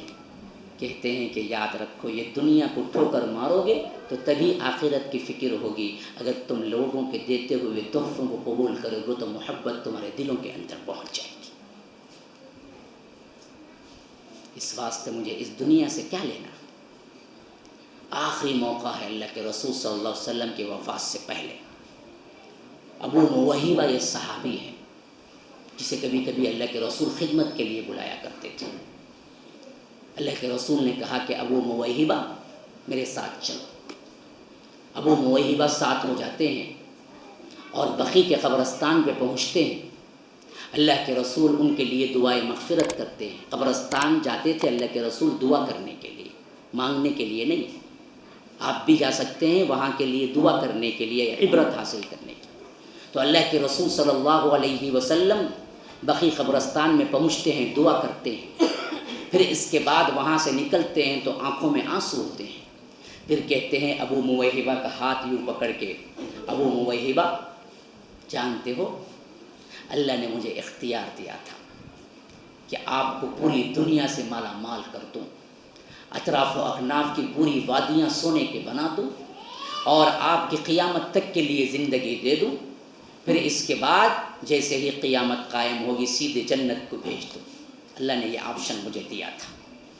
اللہ کے رسول کہتے ہیں کہ ابو موہبہ اللہ نے مجھے یہ اختیار دیا تھا کہ قیامت تک اس دنیا میں رہوں اور سونے چاندی کے پہاڑ بنا دوں اطراف و اکناف کے، پوری دولت یہاں دے دوں، اور پھر جیسے ہی قیامت قائم ہو اللہ جنت دے دوں۔ اور دوسرا آپشن دیا تھا کہ اگر آپ یہ نہیں چاہتے ہیں تو پھر موت کے ذریعے میں آپ کو بلا لوں۔ تو پتہ ہے موہبہ میں نے کیا اختیار کیا؟ وہ سراپا سوال بن کے پوچھا کہ اللہ کے رسول آپ کیا اختیار کیا؟ تو اللہ کے رسول نے کہا کہ میں نے دنیا چھوڑی، میں نے کہا کہ یا رب مجھے ابھی بلا لے، مجھے اس دنیا سے کیا لینا دینا، میں تو صرف یہاں تکمیل دین کے لیے آیا تھا، بس کام ختم، مکہ فتح ہو گیا، حجۃ الوداع ہو گیا، میں تو اپنے رب کے ملاقات کے لیے جانا چاہتا ہوں، مجھے اس کی کیا ضرورت ہے؟ موہبہ کہتے ہیں کہ اللہ کے رسول میں نے کہا کہ آپ دوسرا آپشن اختیار کر لیتے۔ اللہ کے رسول نے کہا کہ نہ، مجھے اس کی ضرورت کیا ہے، مجھے اس کی کوئی ضرورت نہیں ہے، یہاں تو میں ایسے رہنے آیا ہوں جیسے مسافر رہتا ہے، اور تمہارے لیے بھی یہی حکم دیا ہے، کن فی الدنیا کأنک غریب او عابر سبیل، لوگوں دنیا میں اس طرح رہو جیسے راہ چلتے مسافر رہتا ہے، کوئی سفر کے لیے نکلا، کہیں سایہ‌دار درخت دیکھا، کچھ دیر کے لیے سستا لیا، پھر وہاں سے نکل گیا۔ دنیا کا سفر وہی ہے تمہارے سفروں میں کہ یہاں آئے ہو، کچھ دیر کے لیے رہو گے، پھر یہاں سے نکل جاؤ گے۔ جو لوگ صرف اس کو سفر کا ایک حصہ سمجھتے ہیں وہ کامیاب ہیں، جو لوگ اس سفر کو سفر نہیں قیام کی جگہ سمجھ لیتے ہیں وہ سب سے بڑے نادان ہیں۔ جو سفر کو جا رہا ہو، راستے میں کوئی ٹھنڈی ہوا کا درخت دیکھا، وہاں بیٹھنے لگا اور وہیں پر عمارت بنانے لگا، وہیں پر گھر بنانے لگا، تو کیا آپ اس کو بے وقوف نہیں بولیں گے؟ یہی بے وقوف ہم سب بنے ہوئے ہیں آج، جس کو اللہ نے سفر کا ایک حصہ رکھا، اس کو ہم نے جائے قیام بنا دیا اور سمجھتے ہیں کہ یہ دنیا میں ہم بنائیں گے، گھر بنائیں گے، فلاں کریں گے، یہ کریں گے، وہ کریں گے، یہاں تک کہ موت کا پنجہ جب آتا ہے تو سب کچھ چھوڑ کے جانا پڑتا ہے۔ پھر اس کے بعد وہاں جا کے انسان روتا ہے، کہتا ہے کہ کاش کہ میں کچھ کر لیا ہوتا۔ اللہ تبارک و تعالیٰ کہتا ہے کہ آج تم 1000 کاش کہو کوئی فرق پڑنے والا نہیں ہے۔ اگر تم ایک مرتبہ بھی دنیا کے اندر معافی مانگ لیتے، ایک آنسو بھی بہا دیتے اللہ کے ڈر سے، تو پھر تو اللہ تبارک و تعالیٰ تمہارے پورے جسم کو جہنم کی آگ سے محفوظ کر دیتا۔ لیکن وہاں جہنمی اتنا روئیں گے، اتنا روئیں گے، اتنا روئیں گے، اللہ کے رسول صلی اللہ علیہ وسلم کہتے ہیں کہ ان کے آنسوؤں کو جمع کر لیا جائے تو اتنا پانی رہے گا کہ کشتیاں چلائی جا سکتی ہیں، لیکن اللہ قبول نہیں کرے گا۔ تو میرے دوستو، یہ دنیا ہے، فانی ہے، چھوٹ جانے والی ہے، دھوکہ ہے، اس کے پیچھے نہ پڑو، آخرت پائیدار ہے۔ ہمارے لیے دنیا کچھ نہیں ہے۔ والآخرۃ عند ربک للمتقین، متقین کے لیے تو اللہ نے آخرت رکھا ہے، اس آخرت کی تیاری کرو۔ یہ مختصر سی مدت 60-70 سال، 40-50 سال بنا لو کچھ، پھر موت کا وقت آئے گا تو ایک لمحے کے لیے رو گے، لئن اخرتنی الی اجل قریب، اللہ 1 منٹ کا تو موقع دے دے، کم از کم میں کچھ تو صدقہ کر دوں، فاصدق واکن من الصالحین۔ لیکن فرشتہ اجل کہے گا کہ نہ ولن یؤخر اللہ نفسا اذا جاء اجلها، جب کسی کا موت کا وقت آتا ہے تو ٹالے نہیں ٹلتا، ایک لمحہ نہ آگے نہ ایک لمحہ پیچھے، ختم، کوئی نہیں چھٹا، کسی کو نہیں چھوڑنے والی، ہر ایک کو جانا ہے، ہر ایک کو سوال کا جواب دینا ہے، ہر ایک کو اپنی زندگی کا ایک ایک لمحہ جیسے گزارا ہے رب کے سامنے اس کا جواب دینا ہے۔ اس وقت دنیا کا کوئی مال و متاع تمہارا کام نہیں آئے گا میرے دوستو، شاعر نے کیا خوب کہا ہے، اجل اجل اجل، اجل موت کو کہتے ہیں، اجل موت کو کہتے ہیں۔ شاعر کہتا ہے کہ اجل ہی نے چھوڑا نہ کسرا نہ دارا، نہ کسرا کو چھوڑا نہ دارا کو چھوڑا، بڑے بڑے حکمران تھے دنیا کے ایک زمانے کے، اجل ہی نے چھوڑا نہ کسرا نہ دارا، اسی سے سکندر صفاتے بہارا، ہر ایک لے کے گاکا نہ حسرت سے دھارا، پڑا رہ گیا یوں ہی ٹھاٹ سارا، جگہ جی لگانے کی دنیا نہیں ہے، یہ عبرت کی جا ہے تماشا نہیں ہے، یہ زندگی کیا ہے، یہ زندگی ایک کرائے کا گھر ہے، ایک نہ ایک دن بدلنا پڑے گا، موت جب تجھ کو آواز دے گی گھر سے باہر نکلنا پڑے گا، تو نہ نکلے گا تو تیرا خود کا بیٹا تجھے اپنے کھاندوں پہ اٹھا کے منو مٹی کے اندر دفن کر کے آ جائے گا، یہی دنیا ہے۔ هذا وبالله التوفيق وصلى الله وسلم على نبينا محمد، أسأل الله لي ولكم ولسائر المسلمين من كل ذنب فاستغفروه إنه هو الغفور الرحيم، والسلام عليكم ورحمة الله وبركاته۔